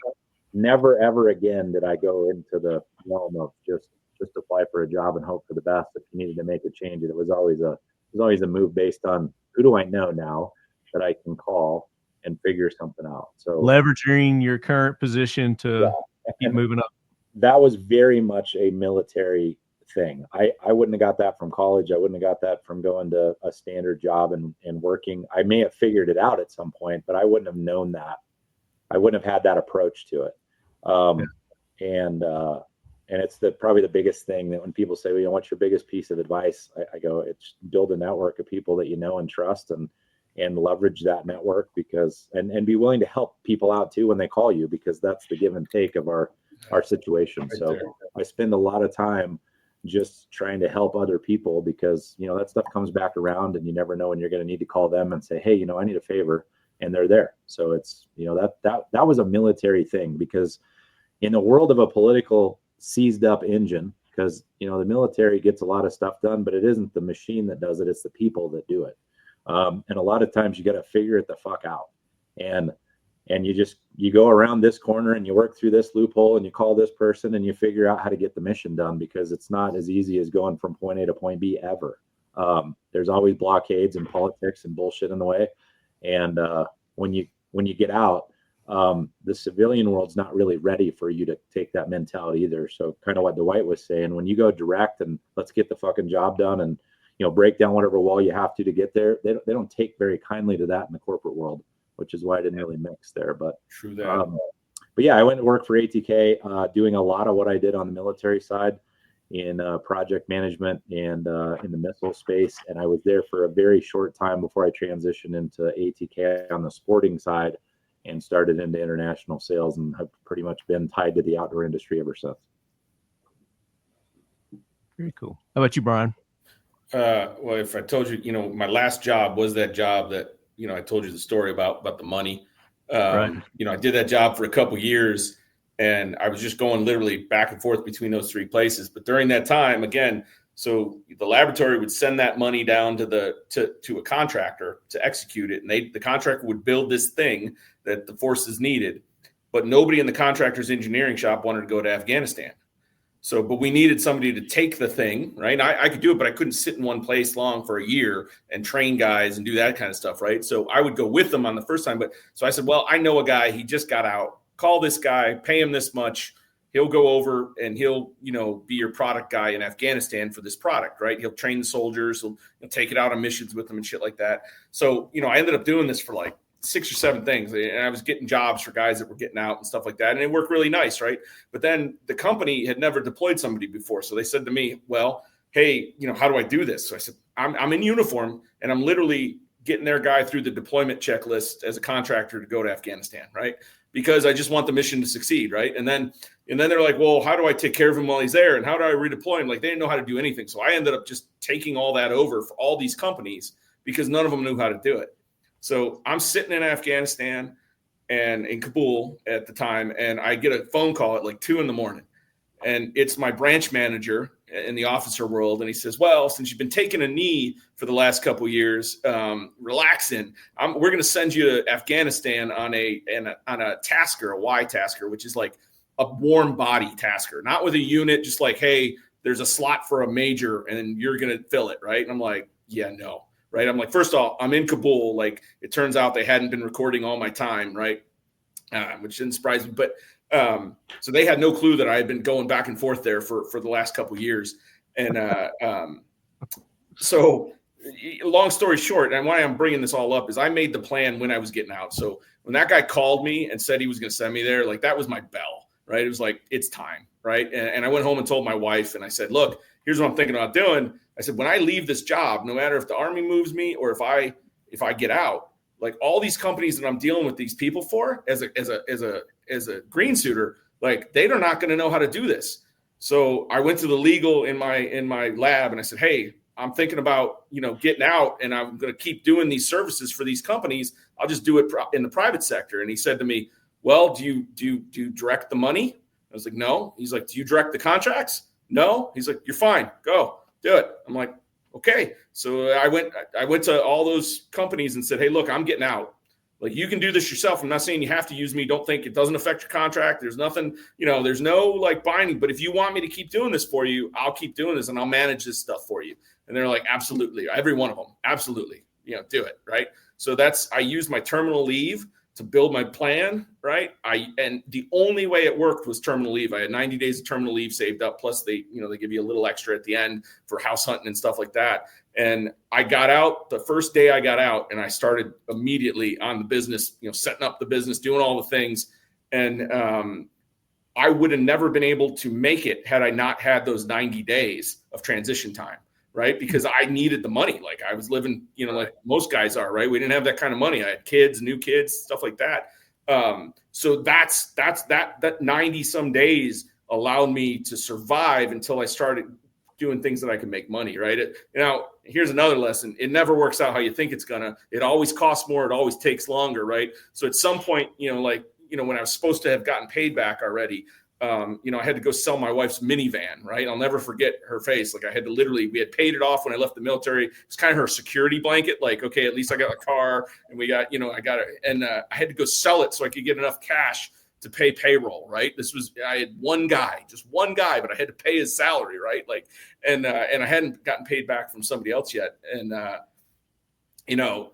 eventually I got paid for that guy, but there was a nice profit margin. So I hired 2 guys with that. And then I hired 4 guys with that. Right. And at some point I had 23 guys in Afghanistan, doing all these different programmatic stuff. And that's how I started. And, So did you put together a business plan or anything like that? Or are you just like, I got this idea in my head and you're just working it through your head the whole time? Or did you put stuff down? They tell you to write a business plan, and you go look at the business plan, and then I look at what I'm doing and I'm like, half of that doesn't even fit, right? Like, but it's like an order, right? When you build an order in the military, right? You're not building it to follow it exactly to the T. You're building it so you have a guide, a path, and that when you do a frago, a change order, that you're all changing from the same base, right? So if I make an adjustment, we know what I adjusted on and where we're going from there, right? So, it was more of a process of thinking and understanding than something I was going to follow. So I did end up, there's a coffee shop here in Columbus, Stouff's Coffee Shop, if anybody's from Columbus. I sat down with all the yuppies and I don't even drink coffee. So, sorry, Casey. My wife drinks enough for both of us though. But I sat down in that coffee shop and I tried to figure out what writing a business plan was, right? But and it took me a couple days till I figured out that this is just a frag. This is just an order. This is an op order, right? And when I started writing it like an op order, I literally changed it to the military style, and then I could write it super easy, right? But when I tried to write it as a business plan, like it just never worked. Like it never worked, and it didn't make sense to you. You're I like, was trying to follow their format and their words, and it just didn't work, right? So then I wrote it as an op plan, and then I took that to the bank, and this is funny too, because in my mind I'd never dealt with bankers, and I thought, oh well, I'm going to show them this awesome plan, and they're going to lend me money, right? I needed like $500,000 or something like that, and the guy literally chuckled. He's like, first off, this is one of the better plans I've ever seen. But yeah, we're not going to lend you any money, because shit doesn't happen that way, right? Like, banks lend you money when you have money, which is, a funny thing. So anyway, but that's how it all went down, man. So yeah, I wrote a business plan, and then, but the pivot of the plan is just as important because, Casey was saying, you hit an obstacle, you hit a roadblock, whatever. I got out in late 2011. And by 2013, I knew the writing was on the wall. We were drawing down from Afghanistan, which I wasn't sad about, but the need for my services is going away, right? So, I had some profit, and I said, okay, well, babe, we can get out of the Army or get out of this job now, take the profit, and I don't know, what do we do? Buy a McDonald's? I don't know what to do, franchise. Right? We don't have enough to retire on, certainly. So, yeah, we pivoted to kind of building engineering, and that's where I went. I went from the people side that were representing the engineers to, hey, we got ideas, let's do the engineering. So that's how I kind of morphed it. And to be honest with you, I lost a little over $1 million the year I tried to change because I did everything wrong. I tried to be like the bigger boys. I saw, okay, well, they do this, they do that. I tried to do all the things I saw them do, and none of it worked for a business my size. I mean, I almost went bankrupt, but then I finally, we figured it out, we changed, and I tell people that was my MBA, right? It was expensive ass MBA. But that's where I learned, the business side, because when you get out of the Army, or military, whatever it is, I had a lot of skills, but some of them are not directly transferable to a business, right? And what I'm saying about that is when you're in the military, to be a leader, S1 is taken care of. Payroll is generally, now they screw stuff up, right? But there's a body that does all that, right? And when you start a business, you're that body. And as you get leaders in the military that are able to be what I'm going to call front leaders, they're able to go out and, rally the troops and talk to people and do all those motivating things and, I know the things I should have been doing, but the reality is I had to focus on the things that had to happen to keep them paid, to keep the taxes, to keep all that administrative stuff just takes your life over. And I know how to be a leader, but when you're doing all that administrative stuff, you don't have time to be doing the front stuff. And in the military, that's all taken care of for you, right? So the same leader that might be successful there might not be successful starting a business because they have to do all those things. And that was a lesson I learned. And I kind of saw it in practice over time. You'd see, I had guys that are really, really respected, right? But they had a big staff. They had all these things to do it for them. And they were awesome at utilizing them to meet the mission. Mad respect for these guys. But I also watched some of those same guys get out into a small business atmosphere, and they couldn't make it happen because they no longer had structure to help and support them. Right. So now they're turning inside. They're not doing what they do best. And it just didn't, I saw it many times, guys I really respected that kind of didn't work out on the business side, smaller business side. So take that for what it is. Sorry. No, that's good. Dwight, you went to the insurance business, you got into real estate. I've got some experience with real estate, so I know how that kind of goes. But at what point did you decide okay, I need to start my own thing? I need to do my own. Real estate's kind of the same thing too. You're your own boss and whatnot. But when did the idea of SEAL One come to you, and how did you get that up and going? Well, one thing I had realized from through the military career and then the insurance, real estate and all, and during all that time span, I'd had the parachute team.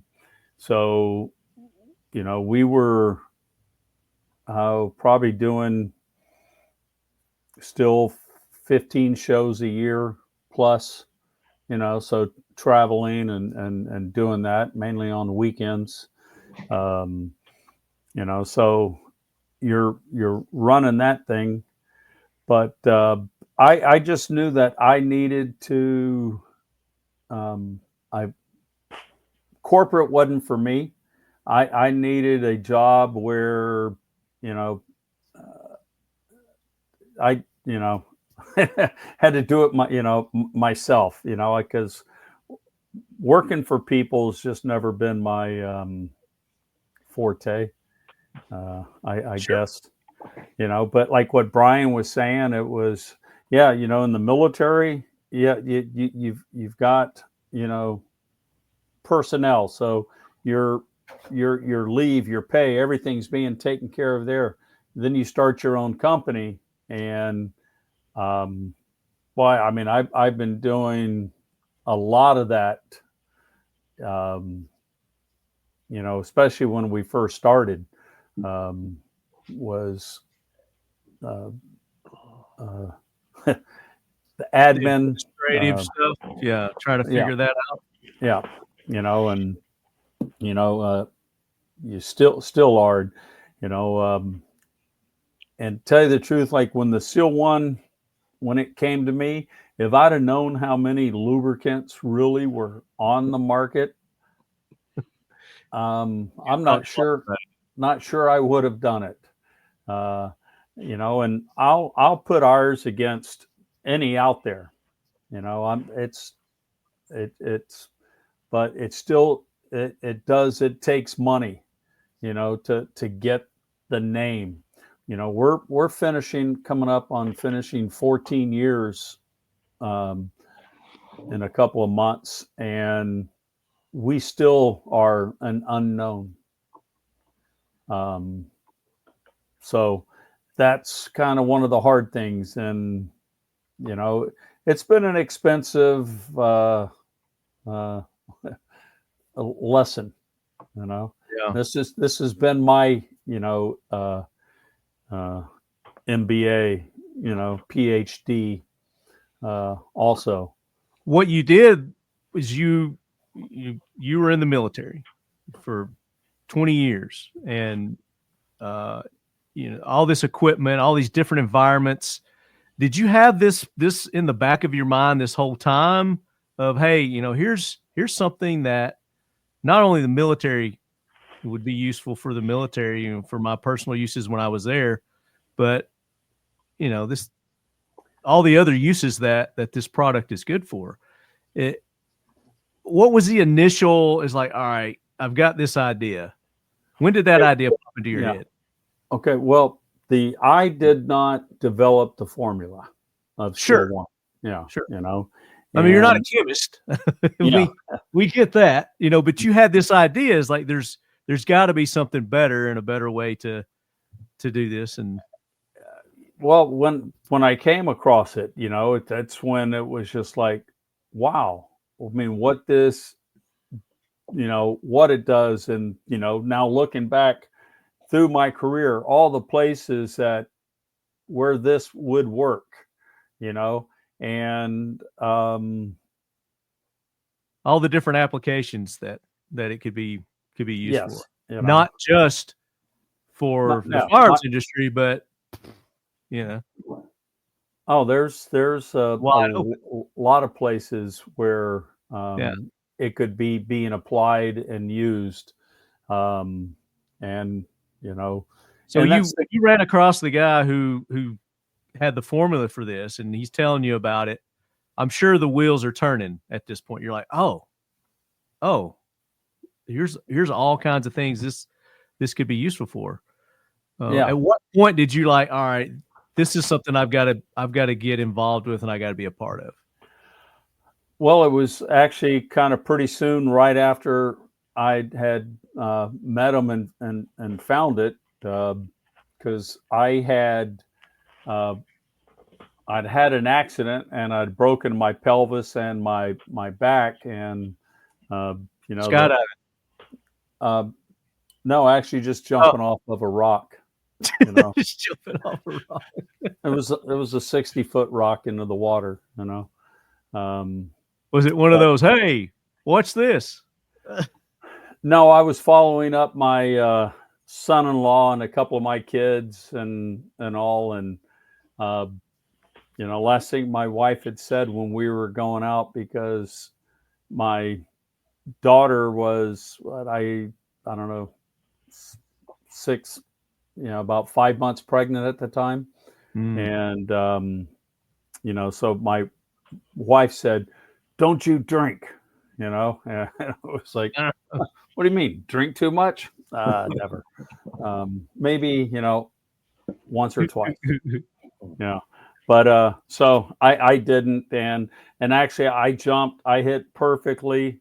I believe this was something ready to happen because I went in perfectly into the water, but as soon as I hit it, there was a loud snap and crack. Everything went bright white, and my first instinct was, I was like, I think I broke my back.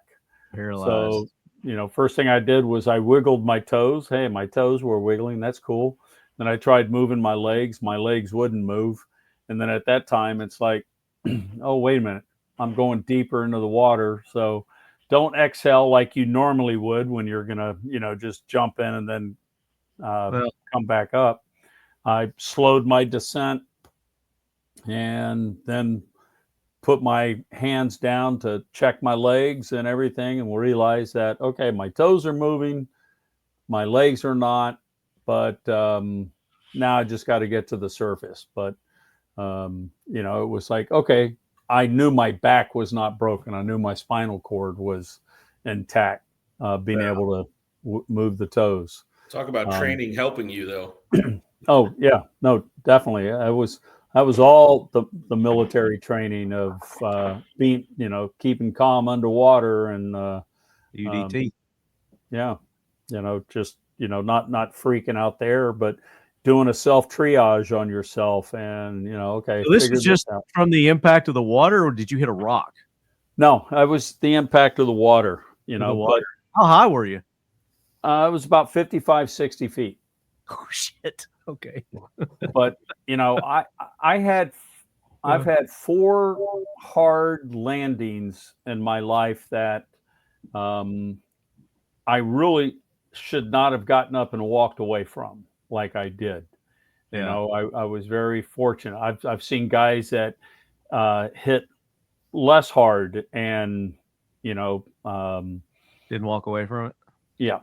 Yeah. You know, so I asked my surgeon, I said, do you think that bones could get microfiber fractures in them like PVC pipe does? You know, you can splinter a PVC pipe, but you look at it and it looks solid, looks good to go. They absolutely do. Yeah. And he told me, he goes, no, that's not possible. And quack. Later he came back and he goes, you know, I've been doing this for 12 years in this hospital, and you've really made me start thinking about things. I've been calling and talking to other doctors, and we're thinking about this, you know, because I was 2 surgeries with him, and, you know, when they're prepping you and then getting ready to knock you out, they get you talking. And I was telling them a story of one of my hard landings, and I hit probably doing 35 or 40 miles an hour. And fortunately it was on a golf course. So, you know, and I hit, my parachute was still in front of me, and I landed about 10 yards down the fairway. And a buddy of mine has a kid bring me the divot, which was about 5 feet long and a foot wide. And the kid comes up and goes, "Excuse me, sir, could you replace your divot?" And I'm sitting there in so much pain. I'm just looking at him going, "Come here, kid. Choke, you know, I'm handing, choke yourself. Come here." Yeah. You know? I was just like, and then my buddy comes up with the video camera, and I was like, "Oh, fuck you." You know, it was like, that hurt. So, you know, I'm pretty sure there was something that was meant to happen. And then, hell, 2 months later, I came across the opportunity to get into, start Seal One. Yeah. And that's when the wheels had started working there just a few months later. But I was kind of ready. I was really hating real estate at the time because, it had been 2 years from, the collapse. So, dealing with short sales, refi, I mean, the REOs and, all Banks, that. dealing with the Yeah. banks. That was, yeah. Yeah. It was just it wasn't fun anymore, Yeah, I was doing it during that time too. Yeah. That's actually when I got in it. That's when I started doing it. Oh, yeah. Yeah. But it's from everything, it's a mindset that I believe we get in the military, that look, there's a job to do. You got to get it done. And look at Brian, where he was going around, from the work to Afghanistan to DC and then back. And he was just doing it. You have a job and you want to get it done, you go do it, and it's, to me, still with people, it's like, fortunately I've got a COO that can handle the employees because I'm not an HR person. Imagine that, but you're a little direct. I'm like, look, if you have a job to do it, get it done. And look, if you don't, then leave. I don't care, but just make sure you're doing what needs to be done. We all know, especially what your job is. Are we going to survive next week? Because you got everything done, or if you didn't, then it's like, no, I don't want to be coming in and going, well, why didn't this get done? But it's so you think that you came across Seal One is just kind of a fate, timing, everything, because kind of, if you hadn't had that accident, then maybe you wouldn't have met this guy. And I'm almost positive I wouldn't have. Yeah. Because it just intervention kind of deal. Yeah. Yeah. And I believe that too. I believe that things happen for reasons. But talk about, Casey was talking about, networks and leveraging his relationships that he had made through the years. And I've noticed that too with a lot of my friends that were in the military, is that a lot of them are where they are today because of the connections that they made while they were serving. And, it seems like, that community likes to lift up, people from within and help and like I said, bring them up. How much has your military community played in your success, in the successes that you've had so far? And you're all continuing to grow. I mean, Casey, you're always doing something new and getting into a new business. Brian, same. I can't keep up with you, man, with everything that you guys are doing. But how important is that network? That building that network? Well, it's invaluable. It is. I have a hard time asking people for help, and that's something that I've always, it's I don't know. Pride is a bitch. Yeah. And I love helping people, but then turning around and asking them to help me, it's humbling. Yeah. It's definitely humbling. It's hard to do. But that network, again, building that network, and it's there.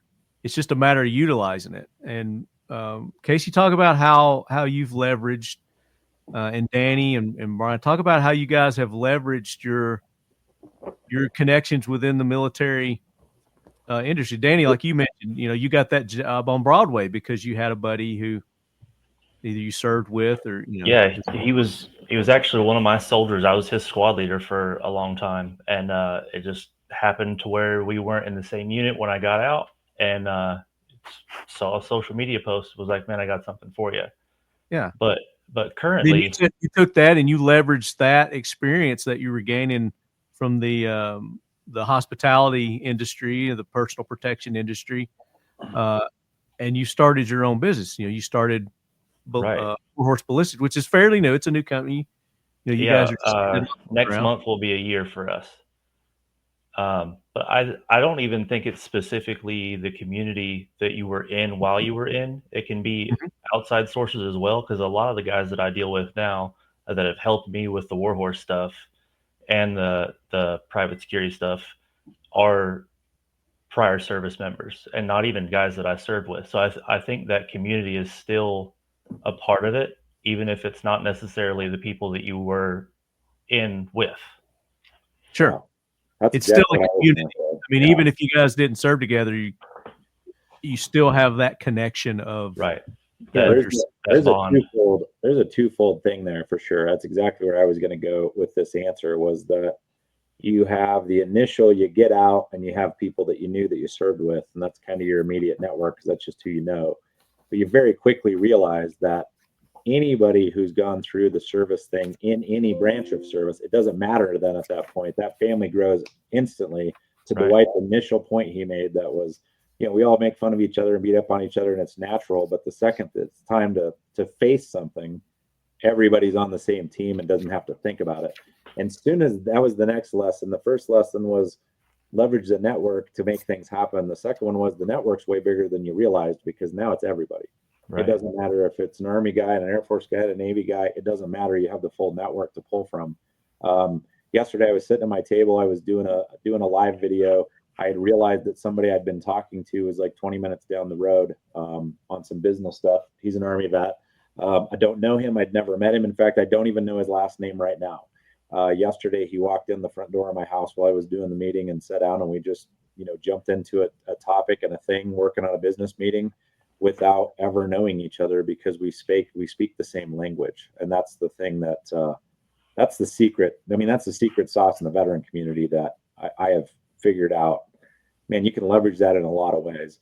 And the other thing is that those guys are going to be the first ones to look across the room and recognize, one, that you're probably a veteran, two, that if you need something or need help, to Dwight's point, most of us aren't good at asking for help. But we're okay at recognizing when somebody needs help potentially. So those have been things that have been invaluable to me for sure. Yeah, great point. Anybody else got anything to add to that? Anyone? Brian, you're muted, Brian. Bueller. Thank you. Appreciate it. First time using one of these things.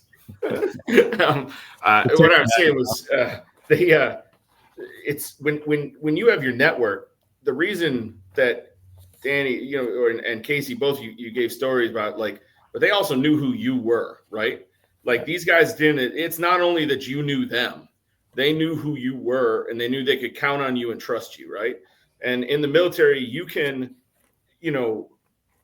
we get new jobs all the time. The easiest thing to do is learn a new task or a new industry or a new whatever. People always tell me, like, well, you don't know anything about that. Well, I can figure that out. That's easy, right? The hard part is, you show up, you do the work, you have work ethic, you're trustworthy, right? And you put the effort in, and they knew that about you guys. That's why they called you and said, yeah, that's why they accepted it, right? They didn't know if it would work out, but they knew it was worth the chance, right?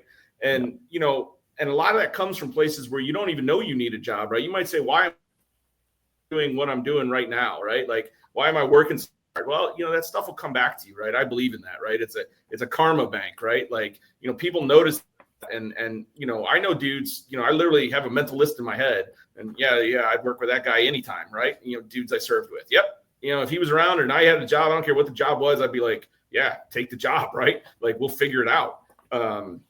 So I only say that to say, and then, like you said, it expands right to the whole veteran community. I know a few of us do charity work with veterans, and I didn't get into it for that reason, but it starts going that way, right? And I'm in a place now where I can help more than I could have helped a long time ago. So that's a nicer place, for me personally to be, but I get exposed to more and more people in those networks. And veteran hiring, is a big thing. And I'm a huge proponent of it. Thanks for bringing that up. Veterans Care Network is a charity I work with. We're in the Ohio area is where we do it. But if you guys, somebody send these guys something, say you're a lead head, that'd be awesome. Think career services, food bank, emergency housing, stuff like that for, the poorest veterans in the community. That's what this group does. Rubber meets the road. They're not wasting money on marketing and salaries and stuff like that. It's an old Marine gunny, who's in there, who's worked for 30 some years. This is his passion project running this. So send these guys a bump. There's other organizations that are great. I know we talked about a few of them before.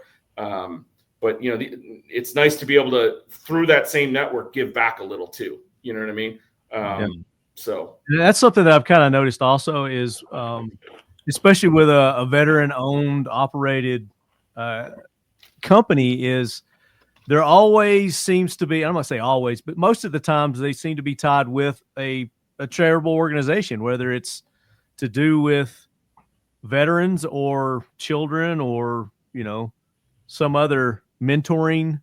I've seen a lot of mentoring organizations that veteran-owned companies have been part of. And with Dwight, he's with SEAL 1, those guys are tied in with Beyond the Teams. We've talked about them, and you guys are continuing your mission and your efforts. Talk about that a little bit, Dwight. Yeah, it had started. One of the guys, Mike Charbonnet, who started it, his son was at SEAL Team 1 and had a parachute accident and became a paraplegic. So Mike was living in Houston, came back here to, take care of his son, and then to start raising money for the VIP Neuro Rehabilitation Center where his son was going through. And that's David right there. He now pretty much kind of is, running it. We started he did a bicycle ride, and then we started going like, okay, instead of riding a bicycle, military was on the water, so OC6, an outrigger canoe 6-man, and paddled 300 miles from Key West to Fort Pierce. And then we've done those things a few times. And then we've found, by working with some other veteran groups, hey, let's get guys out, that are just having a hard time, get them to come out, do our training with us, and get them onto the water. And just, it's just a clear your head area. So, yeah, it's, like, because most of us there and Beyond the Teams, it's like we would rather get out and do something physical instead of just, let's go raise money, right? So we do, this year we're going to paddle from Oceanside down to San Diego, and that's just building up, because then we're going to do from Catalina to Dana Point, and then Molokai to Oahu. So if somebody wants to join you guys on these paddles, can they bring their boats and join you guys on the paddles, or what do you do with that? Yeah. We're, the thing is, though, when we get out on the open water, you're on your own. Well, no, you can't. We got to have support boat, so it's, and as we all know from doing things, it's the behind the scenes that take up much more time, and all the support and logistics to get stuff done is takes a lot more out of it. Right. Yeah. Casey, with Operator Coffee, and I think you're wearing their shirt right now. I mean, you guys have an organization that you get behind oath, and I think we've had them on the show before. Yeah, Gary's been, gosh, we're over a decade now of knowing each other, and getting connected somewhere along the way. Gary started that. He came back from his deployment, multiple deployments in the Army. Went through the whole PTS, depression, anger swing, about lost his family over it. Really had a rough go. Got through it, with his wife, they gave him the time to kind of sort it out, and some from his testimony is really awesome as far as the faith-based side of it goes and what he shares. But it ultimately led to Oath, which started out as the Outdoor Association of Texas Heroes. He was focused there in Texas. He lives in Katy. And it expanded so quickly with the realization of the number of people around the veteran community that have the same struggle. It became the Outdoor Association of True Heroes, and he expanded it nationally. And that guy he's doing 270 events a year by himself. Wow. With very little help, raising funds, driving people from, Texas to Canada, Texas to Maine, Texas to Wyoming, Texas to Missouri to do hunts, fishing trips, camping trips, to meet a guy to take him to lunch somewhere. He does everything driving a truck, because that windshield time with the veterans where he really gets to dig in with them. And so it was, Gary's heart was what made it really easy to connect with him and grab something to support. And you made the point of, a lot of veteran business owners have a nonprofit they partner with. The one thing I think the military is brilliant at for us coming in as young people is the feeling and the strength of service, just the concept of service. And the thing that keeps you connected mentally to that time when you make the transition to the civilian side is the continued thought process of service. So it's pretty natural for us to gravitate towards a nonprofit to support something that's bigger than us, something that keeps us connected to the mindset of service and giving back. I mean, it was a mindset that you kind of get, even if you didn't have it when you ended up going into the military, depending on what your reasons were, they do a pretty good job of understanding that there's a cause, there's a purpose, there's a service, there's arm in arm, it's a team. They do a good job of that piece. And so it carries on because you realize that means something. That's what bonds you to the guy next to you in every case. And so, Oath's a great organization. We love Gary and love the stuff that he's doing, and he's doing it tangibly himself. So anything we can do to help, flipping a little bit of money is an easy thing to do for what he's putting into it. Absolutely. Danny, Warhorse is tied in with the Tennessee Rangers. And we've had Brian Seaver on the show several times. He's the one who started that nonprofit. But they do more than assist the law enforcement and the LE community. Like, for instance, was it this weekend or next weekend? They're going to Camden. There's some elderly people. Somebody had some issues with a roof. And they're gathering a team. Yeah, so talk a little bit about your association with the Tennessee Rangers and announcement. I am now an official member of the Tennessee Rangers. That's right. So the Rangers have been around a lot longer than Warhorse, and I kind of spawned out of them, I would say, because I've been a Ranger since 2020 now. But it started out as a protection agency for minors in threatening environments, in abusive homes, or needing medical attention that they couldn't afford, and everything else that we've kind of grown into has spawned from that, with the community outreach and disaster response and all that good stuff has really started from recovery missions. It's really started from our passion for protecting kids But now it's grown into a full community service type of organization, and it has done some really great things in the recent years. Yeah, and they've really branched out into what their missions are. I mean, they have an air wing medical logistics sourcing, critical incident intervention, the disaster relief, like we're talking about, the family outreach. Who's got the dog? That's me. He's freaking out because his mom's home. Okay.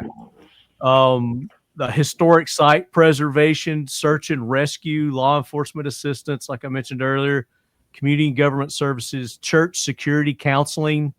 I know, I've talked with Brian about several local churches that they've gone to help them build their security teams for the churches.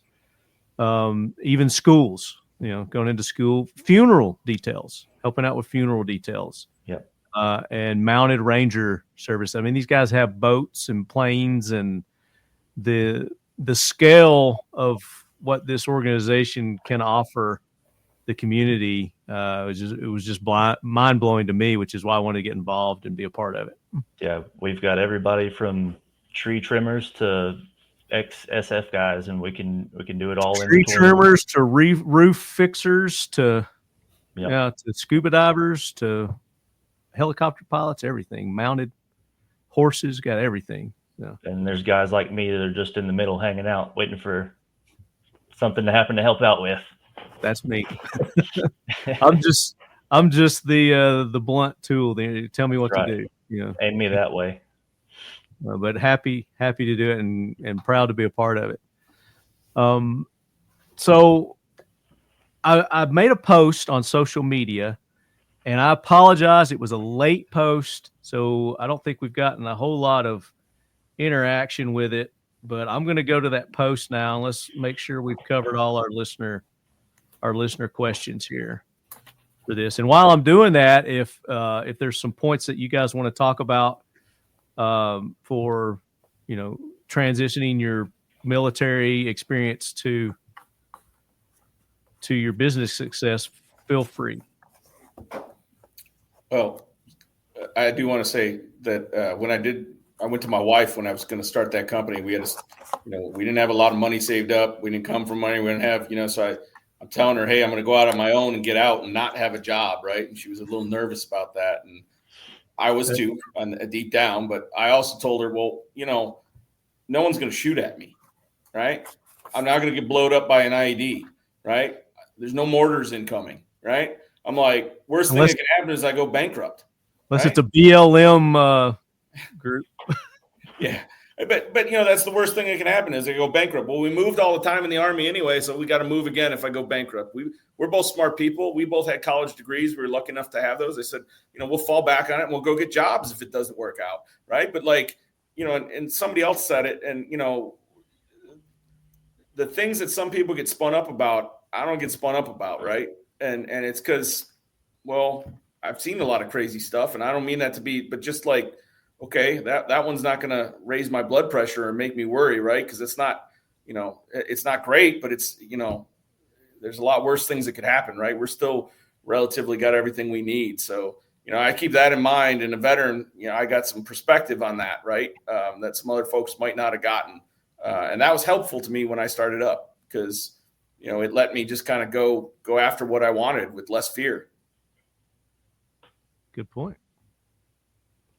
All right. Listener questions. We'll start off with B. Hurst, 87. Says, been welding since 18 at the same job. Wow. I don't know how old you are now.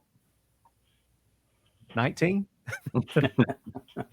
No, he's old. I've met him. He was at the Knoxville Gun Owners of America. Their big thing there. So I got to meet him in person. Been a long time listener, so I'm just messing with you. He said, got a decent spot now, but started having breathing issues. Any advice for a burn-up welder? Local fab jobs are far and few in between. Clean air and AC at Kroger is starting to look better the older I get. I teach young kids. Be a mentor. Yeah. College ain't for everybody, but set up a training class in the local area. College ain't for everybody. We pushed it for the last 20 years. And I think a lot of people, found out that, one, it wasn't for them. Two, they got a lot of debt. And three, they didn't get better opportunities on the backside. Tradesmen, I love it, man. I love it in the next decade, 2 decades. AI can replace a lot of things. It can't replace a guy who can weld, like he probably knows how to weld. And there's young kids coming out that might not be good for college, but damn, they could learn to weld, and that'll take them anywhere. A good welder can get a job anywhere, right? If you go places. So I tell them, teach, pass your skill on to somebody else, to a younger generation, and charge for it, right? The big schools charge for it, right? You don't have to charge the same amount, right? But you can charge something that works for you and isn't crazy for them, and teach them. Well, I recommend kind of taking the path that you did, Brian, and this job that you had all these connections with these companies. You saw a need. You're like, hey, I'm going to get out of this. I could fill this void that these companies need. I'll take it on myself. I guarantee he's been here 18 years. The clients.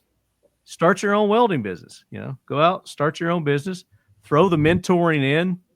As a side thing, but I think he's wanting to get out of welding his whole point is because he's having respiratory issues. I don't know. So I missed the boat on it. Yeah. Well, I think with the teaching, he'll be getting, the person, another, his mentee in there doing it. You'll still be around it, but you're not going to be right on top of it once. Sure. But I liked your idea of, he wants to get out of it, but that's what he knows. And if he's good at it, then start your own and bring in apprentices to teach and then grow your business that way. He also added, I could go straight to Oak Ridge, which if you guys, Oak Ridge in Knoxville, you know what that is. He said, but I don't want to start glowing with rads. I mean, that probably pays really well, I'm sure. But you got to weigh the pros and the cons there, man. Is your health more important to you, or is the money more important to you? The other one, if you want, if you can go source the jobs, that's the hard part. You don't personally have to do them. You can get somebody, you hire a younger guy and you manage it and make sure he does it right. You chase the jobs, chase a job at Oak Ridge that you can do remotely. You don't have to do it at Oak Ridge. There's contracts all around for government stuff. They need welders. Other people need welders. Chase that work. If you get the work, doesn't mean you got to do it. You could hire somebody to do it for you, subcontract style. You put a little vig on it. You live off the top, the money you take off and let them do the work, right? Then the benefit for them is they don't have to go find the work. They don't have to go chase it, right? You just put yourself in, use your expertise, right? Like it. Mustang Perry, thank you all for your service. As a civilian with no prior military experience, how would you suggest someone instill the discipline and mindset into their lives? What aspects of your training do you think were the most impactful in motivating you to start your businesses? So we kind of talked about that a little bit. What about, civilian that doesn't have that structured, regiment that the military offers? How would you suggest they go get the discipline without going into the military? I think there's a lot to be said for, there's a lot to be said for creating a routine that you follow all the time. That creates plenty of structure in your life. And is there anything in particular that you would recommend that join a gym, take taekwondo, get involved with your local church groups, or what do you recommend? Well, it starts by just getting up in the morning. Yep. I was going to say it doesn't even go that far. You can just start with your daily. You just got to make sure. Got to have a reason to get up. Well, if he wants to create good habits, then you're going to have to get up, right? And so that means when the alarm goes off, you get up. Don't get back into bed. Do your routine. Find out what it is, because it takes right at about 30 days to build a habit. It takes 3 days to break it completely, and then you have to start all over again. But remember, we all fail, but you don't stop. You keep doing. You just you start over again. That's a good point too, because I wanted to talk about that. That was one of my talking points. So while you guys think about maybe his question, or I go to the next one, talk about a failure that, whether it was in the military or during your business, trying to start your business up, a failure that you just almost wiped you out, but you're like, no, I'm going to keep going. I'm going to push through this. I'm going to persevere. Who wants to take that one? I don't know if it's I don't know if it's a good thing or a bad thing.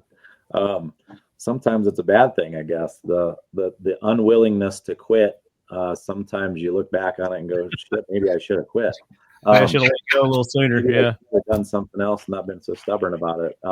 There's so many. They're flashing before my eyes the number of times that you're like, man, that was a bad decision. I shouldn't have done that. I pushed that too far. I would say the biggest thing, I don't even know if this translates completely, but I was just having this conversation yesterday and it's fresh in my head that I think it's pretty common from a mistake perspective, I would say. For me anyway, it's been a common mistake for me to expect behavior out of somebody next to me that doesn't have the tools or the knowledge or the background to have the ability to provide that behavior. And when you put that expectation on somebody that doesn't have the tools, that's not really their fault. You get, it's like you get older and you have less time for excuses. You have less time for people to fail and let you down. And it's generated a ton of frustration over the years for me. It's still generating frustration in business partnerships, suppliers, customers, everybody. Dwight said it earlier, just trying to get somebody to show up. It gets so daunting to do that. But a lot of that expectation comes from that discipline lifestyle aspect and counting on the person next to you. You didn't have to turn up to them and say, hey, I need you to be accountable. I need to be able to count on you. You knew that was expected already. That's been a big challenge for me in the civilian side of business, that I have to keep reminding myself that I expect that out of people and they're not going to give it because they don't have the toolkit to give it. That's a good point. Discipline and when you do fail, having a little bit of grace, right?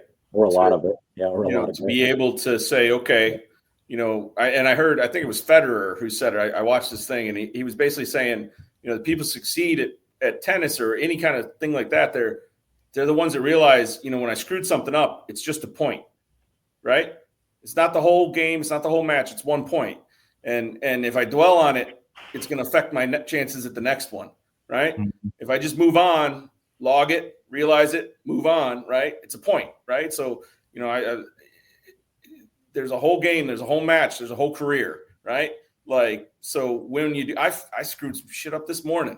Like, literally I was talking to my, one of my business partners, trying to give him, I was trying to, and I thought in my mind it all made sense, but I didn't articulate it right. And he took it a whole nother direction, right? Where I wasn't expecting, I wasn't trying to go that way, but it didn't work. Right. And I look back at that. Okay. It was a point though, we didn't, there's no harm. All right, let's move on. Let's regroup, get our shit back together and do it again. Right. And for that guy who wants to know how to get disciplined, like, forget waking up when your alarm wakes up, set your alarm 15 minutes, an hour, a half an hour early, right? Get up earlier than you have to, right? Use that time for something good, even if it's 30 minutes, right? Wake up early, do something for 30 minutes, it could be clean your room. I read, there was a SEAL book once that was, making your bed, right? Like, well, you've done something, right? You started your morning off and you did something, right? Whatever that, take a walk the dog, something that you wouldn't normally have had time for. Just do something. And then boom, I did something today, right? The rest of your day can be crap, but I started it well. And then you just build on it and you just keep doing stuff. And then you're going to fail. You're going to knock down a peg, right? Everyone thinks success is like this straight hockey stick kind of line. It's up, down, up, down. Like, look at the stock market, right? I mean, it's like that, right? So you got to be able to take rejection and failure and like you were giving the Federer example and not dwell on it. You have to look at that as a learning opportunity and look at it as, what can I do better? What did I do wrong here? And how can I make it better the next time that I go? And that's been one of my biggest, I guess, obstacles in life is I hate rejection. I hate to be rejected. And, I think that's probably held me back from doing a lot of things that I wanted to do in life. But I've developed over the years this, I call it false, I don't know, not ego, but I have to push myself and I have to get past it. And I have to, and sometimes, like you said, I have to ask other people, and it's very hard and it's very humbling to ask other people and to admit that I failed at something and say, hey, where did I go wrong here? Can you point this out? Can you show me, from your perspective, what I did wrong and how I could do it better? But yeah, you got to get out of bed every morning and you got to make that bed up so you don't get back in it. So you get up and read a book, read a passage, read scripture, do breathing exercises. There's all kinds of things that you can do to get you motivated, get you started, and to get your day going. But you got to get your mind working. You can't just sit around. You can't go back to bed. Those are really good points. What about the rest of you? Got any other little nuggets of advice on motivation and mental discipline? Surround yourself with like-minded individuals. Similar goals. People that have similar goals that you have, but not yes men. You don't want to surround yourself with yes men. Yeah, that's probably the worst. You need the guy that tells you, "Sir, you're fucked up." You need a Dwight in your life, right? But you need the guy that tells you that and then tells you, "Here, I'm going to show you how to do it right." Right? Because when you only get half the equation, and I knew guys that only gave you half the equation, right? Because I was enlisted and then I was an officer. So I got guys that would just, "You're fucked up, sir." Okay, well, tell me what I need to know, right? I'm here. I'm obviously trying, so I want to know. So tell me what the fuck I got to do, right? So I don't hurt you, me, or anybody else, right? So, you could tell me I'm fucked up. I will not be offended. But tell me how to fix it. Tell me you saw something that I don't know. Tell me how to fix that, right? I want to know. Like, yeah. You got to be a guy that can take the first part of what you said. Somebody can tell you you're fucked up and you don't get offended. You have to get past the offense point because that's where growth happens. Everybody and their damn dog is offended at everything anymore. Yep. And that prevents that person from growing. It prevents them from having motivation. It prevents them from getting to the other side of what they want to get to. They go, well, how does that guy have what I want? What that guy has? How do I get there? Dude, like Marty just said, you have somebody that you don't want to be surrounded by yes men. You got to have the person around you that'll tell you how it is, but you have to receive it, because having that person tell you and you get pissed and go, well, you're not my friend anymore because you're mean to me. And that shit's happening, and we're all, grown ass men, and it's happening all around us all the time. Getting butthurt. Yeah. You can't think your way is the only way. It's, there's, but it's like when you're teaching somebody to do something, it's like, look, this is how you do this particular job. If you can find a way to do it faster and you don't skip any steps, then that's good. But when you build the foundation, you've got to build a good foundation to and then move on. I've known guys with companies that have come in and have great ideas, got a great product, something, but they didn't do a foundation, and it was like, whoa, man, you're putting the cart before the horse here, and you do that, you're not going to be in business long. And I'd say you just made me think of something, and Casey, just kind of the combination there. I had a ton of military guys from my units, and then guys they knew, like the network just, I knew guys I knew, they knew guys they knew. And we just kept grabbing guys that we all vouched for when I first started my company. That's how we got all the people overseas. That's how we got, but I realized at some point there's a limitation to that because we all thought the same way. I mean, there was a dude that was a planner, a guy that was an executor, and we were all good at all those tasks. But really, I really found out at some point, like, man, I need the guy with the civilian perspective. I need the guy that learned the stuff at corporate, because guess what? Our new person we're talking to, they're corporate minded, right? Or this guy is this, so we saw things all together from one angle, right? Even if we had different personalities and different things we could do, when I had all military guys, I really needed some of those people. Like I have a business partner now that's never been in the military, whatever, like we balance each other out really well, right? Because he's got a perspective totally different than mine. We both get stuff done. We're both getting, we're both working hard, but our perspectives, he comes at it from just a different place. And if it was another military guy, the honest answer is we probably go down the road together to the wrong direction sometimes. Right. And sometimes I pull my partner, back my way. And sometimes he pulls me, the other way. But when I had all military guys, we honestly always usually, and a little bit of that's chain of command in the military, right?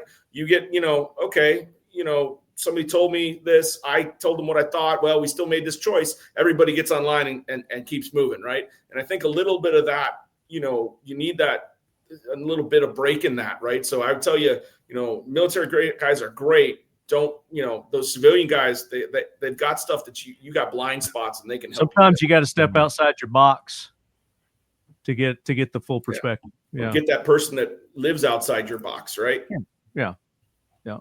Now, another thing is, and if you guys, utilize this, or if you're aware of organizations out there that are set up to help the transition from military to the civilian life. If you are going in and you're an entrepreneur and you want to start your own business, are you guys familiar with any organizations that are set up to help encourage and promote veterans to do that?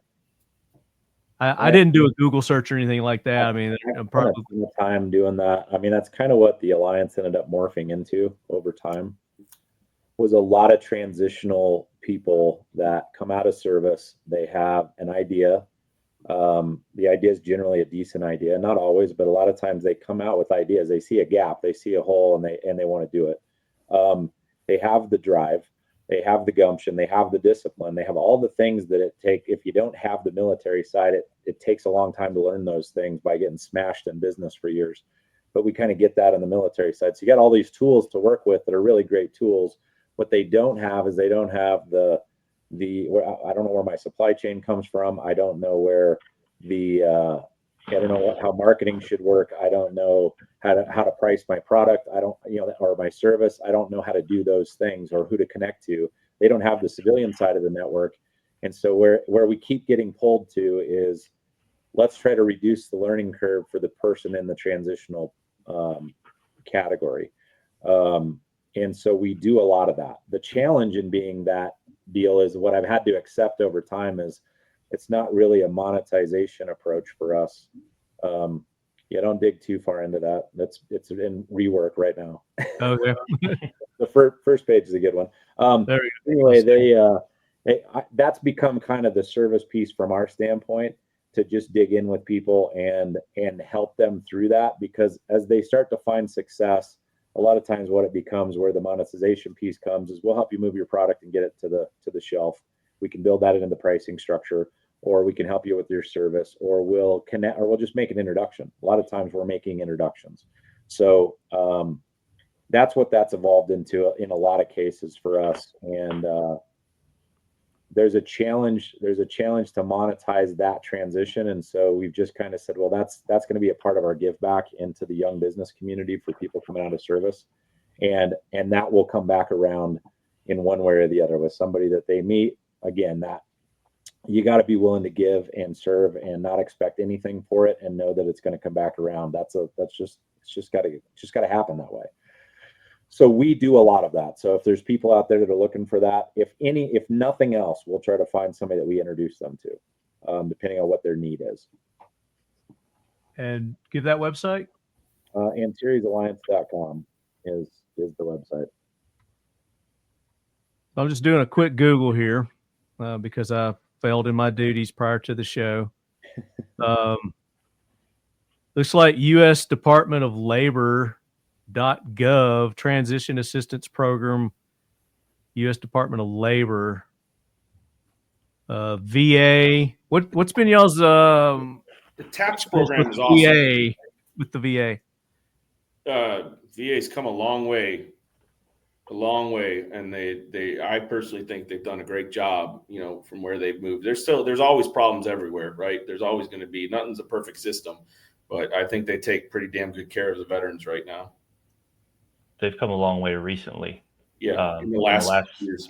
Yeah, last 8 to 10 years probably. Yep. The first time I went to them, it was a nightmare. That's what I heard too. Yeah, but I recently had surgery 2 weeks ago at the VA here in Nashville, and everything was awesome. Everybody in there was great, and it just seemed a lot more fluid than it used to. So I think they've come a long way. Yeah, because they were getting a lot of shit there for a while. Yes. So hopefully they're getting all that straightened out. Military One Source. Just kind of don't know anything about these guys, but here's a website here. Let's mention the TAPS program real quick. So that program just started by the military a couple years ago, something like that. It'll give, the old program was take this class before you transition. We're going to talk to you about all the stuff, and that was it, right? Like, great, right? It wasn't very helpful. It wasn't very whatever. But what they've started to do is, I told you the story where I used my 90-day transition to start my business. Well, now they'll give you 90 days, 6 months sometimes to go out into a business and still get your military pay. It doesn't cost the business anything, but you're working there for that business, right? So even if you don't end up with a job in that business, you meet people, you start working, your transition is a little bit side by side. So I'm a big advocate. I think they did a great job getting that program going. It's not perfect. None of these things are perfect. You're always going to find, holes and issues, right? But I think it can help a lot of people. Is this the one you're talking about? Go down to that employment fundamentals of career transition real quick. No, that's not it. The one I'm talking, maybe I screwed up the acronym, but bottom line, they let active duty guys go to a workplace. The government pays the salary for X amount of time, and they can start working in a business to learn. Kind of like an internship. Basically like an internship, but you're still getting your pay, right? So, you're getting your military pay, and you still end up with, you can take your leave at the end and stuff like that. But I know a lot of businesses that have benefited. I know a lot of, soldiers transitioning who have benefited. Some of them end up with a job at that place because it's a try it before you buy it for the company, right? The military's paying. There's no obligation to hire the guy. If he's good, they get to keep him. If he's bad, they let him go on his way, and they get free labor for a while, right, from their perspective. And from the soldiers or airmen or whatever's perspective, he continues his pay and benefits and gets to try out, not only a job, but a location, an industry, all that stuff before he commits for everything, right? Sounds like a pretty good deal right there. I know a lot of guys who've gotten out, went into one thing, didn't work out, and now they're looking and moving, and they always settle, they find something. But, I would imagine this would help cut down on that, right? Because you don't know what you don't know when you're in. That's true. There's probably a whole lot more that we probably need to talk about, but we're running short on time. So I want to give everybody an opportunity to talk about your companies. Once again, give Instagrams, websites. If you've got any deals going on, if you're hiring, talk about that. And we'll start with Danny at Warhorse Ballistics. Yeah, so I'm updating the summer class schedule tomorrow. Like I said a little while ago, I had surgery recently, so we had to kind of put some stuff off. But the new So dates by the time this show gets out, it'll be updated. Yeah. yeah. So It'll be dates good. are coming for all those. You can book classes on the website. You can find us on our website, YouTube, and Facebook for now. Soon to have more. We'll talk about the classes that you offer. So we do everything from this is my first gun and I don't know where the bullets go, all the way up to teach a team how to clear a building. But where we really have been focusing on is the armed security roles. I started Warhorse because of the lack of training that armed guards get around here. With my private security stuff, I just noticed there are some holes to be filled on the training aspect for armed security. So that's where we're generally focused right now. Hopefully to get some change in the laws and parameters for what an armed guard is and how to become one. Not just, hey, here's a 1-day course and now you're an armed guard. Class of Thursday afternoon. Yeah, right. Armed and Dangerous, old John Candy. When he's but yeah, so hopefully to get the state to change some of that and really be the forefront of what good armed security is supposed to look like. Very good. Where do you hold the courses, Danny? I have a private range pretty close to Nashville. It's a nice place. I've been up there. Nice. Super cool. You can do all kinds of shit there and not have to worry about. We have a long range rifle course. We have right now soon to be expanded 30-yard flat range for pistols, shotguns, and rifles. And like I said, we can do everything from I don't know which end is up to let's go do a pistol match. So it's outdoors, so you have to deal with the bugs and the critters and the heat. So very good. Casey, talk about operator and cheers. Operator coffee, small batch coffee roaster. We're now headquartered in Idaho. Moved everything from Minnesota this year or last year. It's all officially there now. Roasting coffee, shipping it out all over the country. Made a big shift into TikTok focus about 3 months ago. TikTok? That's kind of changed the entire world for us in a good way. That comes from, I'll caveat that with I've been anti-TikTok from the beginning and somebody talked me into it. And now I'm about the largest advocate they have right now, I think, for businesses, especially in the outdoor industry, where it will work, obviously. So you're getting success with TikTok. Well, I'm up 200%, and 195% of that came from TikTok in the last 10 days. Jeez. So it's in the last 10 days. Yeah, it's pretty crazy. All right, we need to talk. We need to talk. Dwight, I got a note into Dwight too, because Dwight's got products that won't work there, but he has products that will work there. So there's not much outdoor industry there for obvious reasons, because social media has never been our friend and nothing freaking works. And so to find something that does is pretty interesting. So Instagram, Facebook, we got all that. Operatorcoffee.com is the website.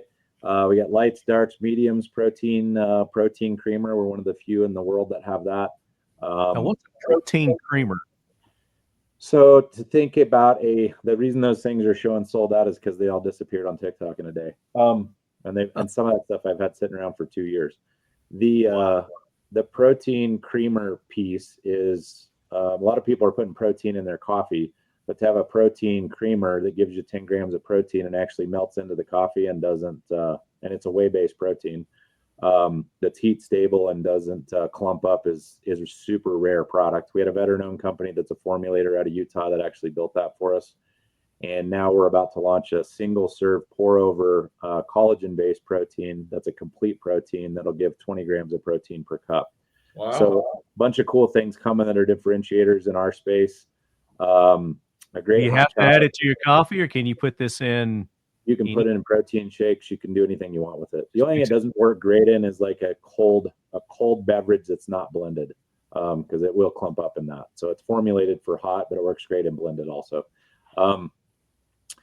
And then the alliance thing I was touching on it a little bit. We're actually shifting a lot of that focus to TikTok as well, because companies just don't know how to get on there and leverage it. And as long as the shift that's happening with TikTok politically is going to continue, I think it's going to be a good place to bet on. Obviously, if it all goes to crap and it doesn't actually get majority sold, then it's a toss up. But in any case, it's interesting. We continue to do the consulting piece for businesses. Like I said, a lot of that is really charity work on the front end, with work for helping some of those transitional companies that are starting up, coming out of service, whether they're first responder businesses or veteran businesses, and just help them get rolling and introduce them to people and try to help them avoid pitfalls and wasted money and cost on things that aren't going to work for them. We'll continue to work with Oath and getting more involved on some of the nonprofit stuff and out there cranking. So that's us right now. Very cool. Very cool. I need to talk to you about that protein. That sounds pretty good. Like pretty good stuff. Brian. Yeah, that protein sounds awesome. My wife's a personal trainer. I'm literally going to send her the link to that right after this, because she would be very interested in that. Yeah. The fitness community would probably absolutely love that. And my son used to, well, I'll tell you that one offline, but I'm going to hit out to you later, Casey, about some coffee stuff. So asymmetric unmanned, our customers are utilities, mostly. I just have, a whole group of pilots that are out there every day flying, inspecting critical infrastructure, mostly transmission lines and stuff like that. They work all over the country. We've been doing it since 2013 or something like that. So been doing that for quite a while. I got a really great guy. I got an old first sergeant who runs he's the CEO of that company. He runs it. So I'm not in the day-to-day at all. I'm an owner that helps where I can and stays out of the way the rest of the time. The other company, Heartland Charging Services, the quick brief is, plan, provide, and maintain EV infrastructure across the Midwest. A lot of people who are landlords, a lot of people, the one thing that people are starting to realize is they can make money with these machines, right? And it's reoccurring revenue, and more and more people are using it. So, the one thing I tell landlords a lot of time, if you got an apartments or whatever, or you own commercial real estate, what we're really doing is privatizing fueling. So right now, when you fuel, you go to a gas station, right? Well, anybody with commercial real estate can now take a piece of that pie, right? There's no special licensing or anything you got to have? No, nothing like that anywhere I know of. Those products there are kind of some of the smaller products, some, level 2, but some of the big ones, we've got places that are making, thousands of dollars a month off a machine, right? Those big machines like that TELUS one that says there, those kinds of machines. And there's a need for the infrastructure out there because there's not enough of it, right? So, I benefit when the government throws money at this industry, but I don't agree with throwing money at this industry, right? So, we need that to happen organically, right? We need a hand up. We don't need a hand out, right? That's kind of how I think about it, right? Like, some subsidies, some good business practices, some let me help you regulation bullshit out. Yeah, but then let the market take over, right? Yeah. That's where I'm at on that one. But we do that in the Midwest, and that's you guys hiring? Right today, I am looking for a salesman in the Columbus area, Columbus, Ohio region. But I'm going to be hiring technicians, more of them. I got 3 of them right now, 4 of them, and but in the Chicago region and out that direction, I am going to be hiring. I would love to grab a military guy, who's mission oriented, because our whole thing is we maintain these for our customers, and it takes a mission oriented guy. I can teach him all the tech stuff he needs, right? I just need somebody that's dedicated, hardworking, trustworthy. Everything else we'll figure out, right? What about somebody in Knoxville? Yeah, you want to do some chargers? We technically covered Tennessee, but we admittedly Let's haven't talk done about a Pete lot of work Hurst, there. the welder guy. Oh yeah, well we right now we don't have anything down there, but the goal is to expand down that way in the not too far future. So yeah, so they can just go to your website. Is there a link there where they can get in touch with you? And yeah, ask Heartland Charging. You can just Google that one, you'll find us. Okay. Yeah. What about asymmetric? Got anything going on there? I sold Asymmetric Technologies. That was the first one I started when I got out of the military. I sold it almost a year ago now. That was the government R&D business that I kind of morphed from having the field service reps. Yeah. We moved into all the government stuff. I got out of it late March last year. I was just asking about asymmetric unmanned. Are you hiring there? Oh, no, not right now. Although we got a couple contracts in the work that we might be in a little while. Okay. So, but in the next 90 days, no, maybe by, maybe by late spring, early summer, I'm guessing we'll probably be hiring some pilots and observers at that time. Gotcha. So there you go. Lead heads, keep an eye on asymmetric unmanned. Dwight, SEAL 1. And done. SEAL 1 and done, baby. You've got some new products. Let's talk about your new products. Yeah, we introduced our suppressor enhancement compound also. Oh, yeah, so we call it Silent 1. I don't know. It's in there somewhere. Okay. I don't do the website. I got out of that. What's it for, Dwight? Cleaning suppressors. Yeah. Yeah. So it's just working with suppressors. There you go. Nice. But it's our product is a bio-based, non-toxic, complete gun care, but it does so much more, which is really the beauty of the product. Think of 3-in-1 oil WD-40. Our product does everything that those will do, except we're bio-based, non-toxic. You can eat it. It is that safe. We don't recommend it, but I use it as lip balm. I'll wipe it off. Yeah. So as we say, as I like to say, is you put it on to clean, wipe it off to lubricate. There it is at the bottom. Okay. And, I've got a couple cans that need cleaning pretty bad. Yeah. So this stuff works really good, and just wipe it on there. Let it sit, and with the suppressors more so than because of the amount of carbon that builds up in there compared to the regular firearm. I would do your suppressors come apart, or they So here's the honest answer. I don't know. Because I haven't cleaned them. Yeah. Do they have like notches? I got to figure it out. I don't know. I don't remember, but I haven't cleaned them ever, and I don't use them all the time. Those I keep more for, but I have used them, and I should. Are those the same ones we used when I came up that. for your range day event? Yeah, probably. And you ain't cleaned them since then? Probably. Oh my God. Yeah. That's honest. Yeah. So like one of the the don't come apart, how do you do it? Do you do it like a boar snake that you're just going down?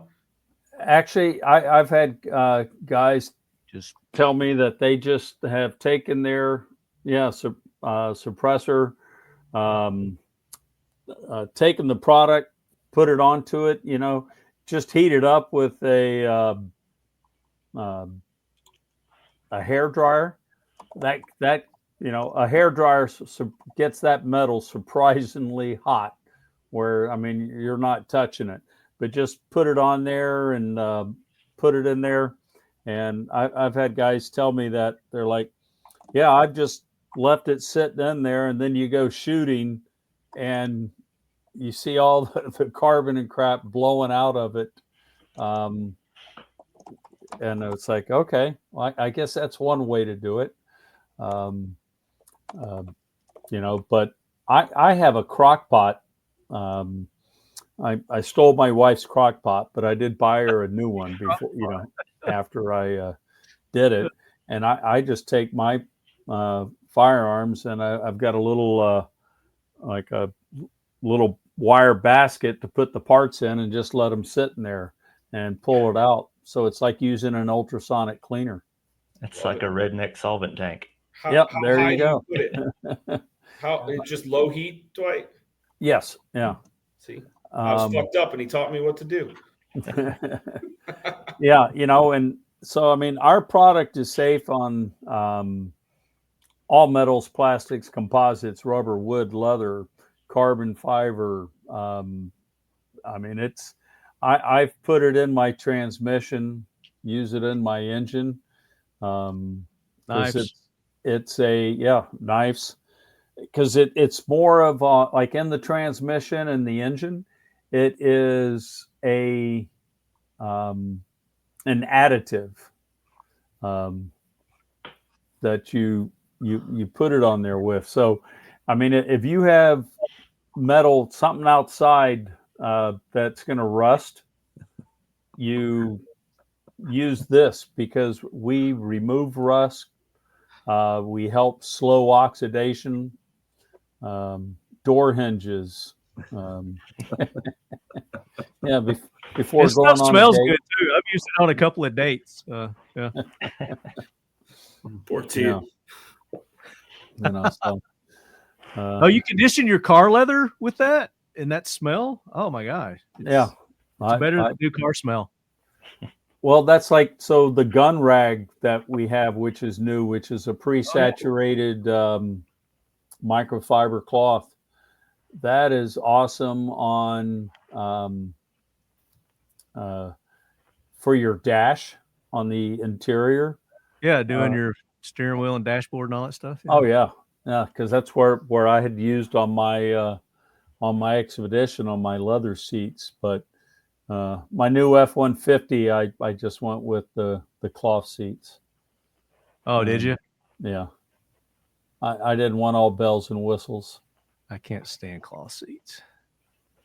Can't stand them. So that you got the rag, and you got another one. What's the other new product? Well, and then it's what we call the Skit Mini. Well, that's our marine one for fishing. You had like a below zero. There it is. Yeah, we've had that one, and we came about with that one because people didn't like wiping the product off. They're weren't used to it. It's like, no, I got to lubricate and leave it on.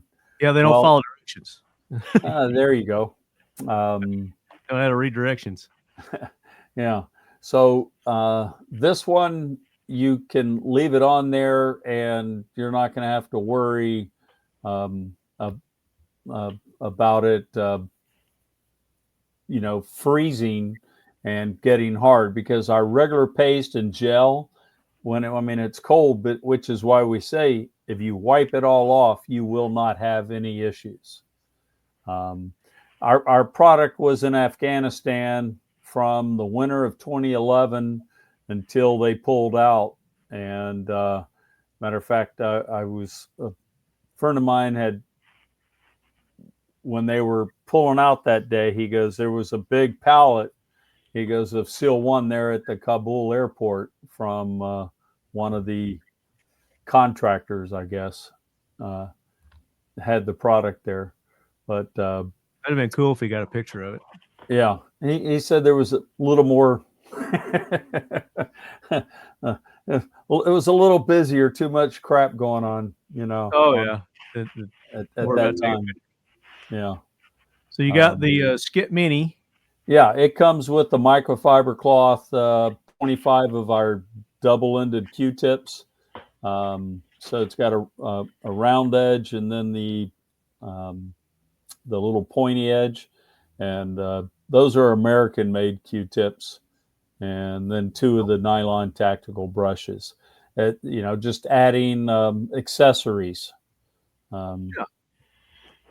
And are you still doing the complete kits? You still have those? Yeah, the Skit 4, Yeah, these. Wait, that's not it. well, no, if you click on that one, it should take you to some of them, or maybe not. But that's the complete one right there. Yeah, it's got everything in it right here. It's got the skins. It's got the tube. It's got the paste and Q-tips, brushes, and the cloth, the microfiber. Yeah. And then there's this one. This is for the guns, the pistols. Yeah, that's got our pre-saturated seal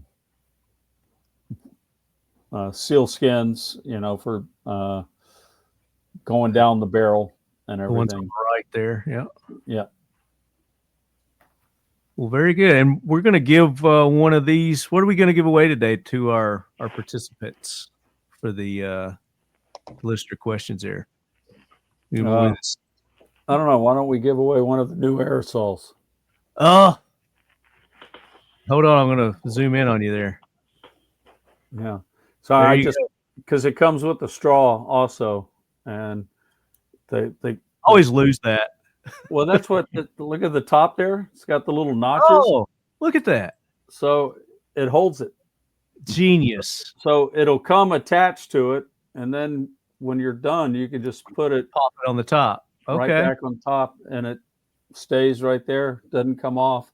That is awesome. It'll spray with or without the tube in it. Yeah, it would have to, because like I said, I lose that a lot of times. So yeah, but well, there you go. So seal1.com. You guys go there. All the products that we just showed you, use the code LEADHEAD, and very generous discount, listener discounts for you lead heads only. You're going to get 25% off any of your purchases there. So I know that a lot of our listeners have recently purchased their silencers. Seems like more and more people have jumped in and started buying their silencers these days. So check out that new product that they got to clean your silencers right there. Yeah. Silent One. Yeah. I like it. Be silent, be deadly, but be clean. Seal 1, baby.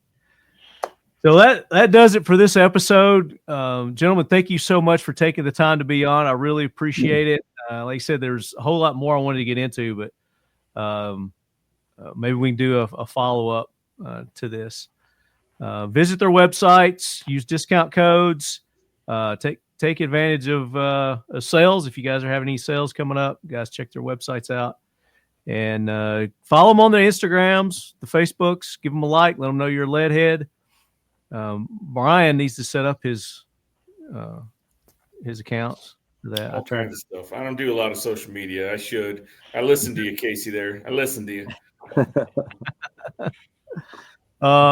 And all of our sponsors, Mission First Tactical. Make sure you go check out Mission First Tactical.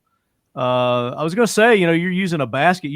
Don't you have a dump tray, Dwight, to put your gun parts on when you're cleaning your guns? You need a dump tray. It's hard to yeah. Need to get one. All right, I'll send you a dump tray. Get you a dump tray. Perfect for cleaning your guns. I mean, a lot of people just dump their wallet out at put it at their bedstand and use it for that. But I use it for cleaning my guns. And the Seal 1 doesn't hurt it. Doesn't take away any of the print or anything on these. MissionFirstTactical.com, their holsters, their AR accessories, all their product, their bags. We just gave away a nice bag on the last episode, our survival episode that we did. We've got another follow-up to that episode coming up this month. It's the Mastering Survival Part 2, communications, building your caches, and your community. Kind of, what we were talking about today, building your community for survival prepping situations. So we're going to get into that. We're also got an episode on espionage coming up, which is it's going to be fun episode. I'm looking forward to that and lots more. So, guys, make sure you tune in, subscribe on Rumble. Give us the follows on the social medias, the loves, the reshares, all that stuff that they tell you to do. Antiris, go to Antiris and they'll make you proficient in all the social media garb there. But until the next episode, lead heads, as always, keep your loved ones close and your firearms closer. Oh my God, you guys got it. That's all. Good job. Great show. She said she gave me an art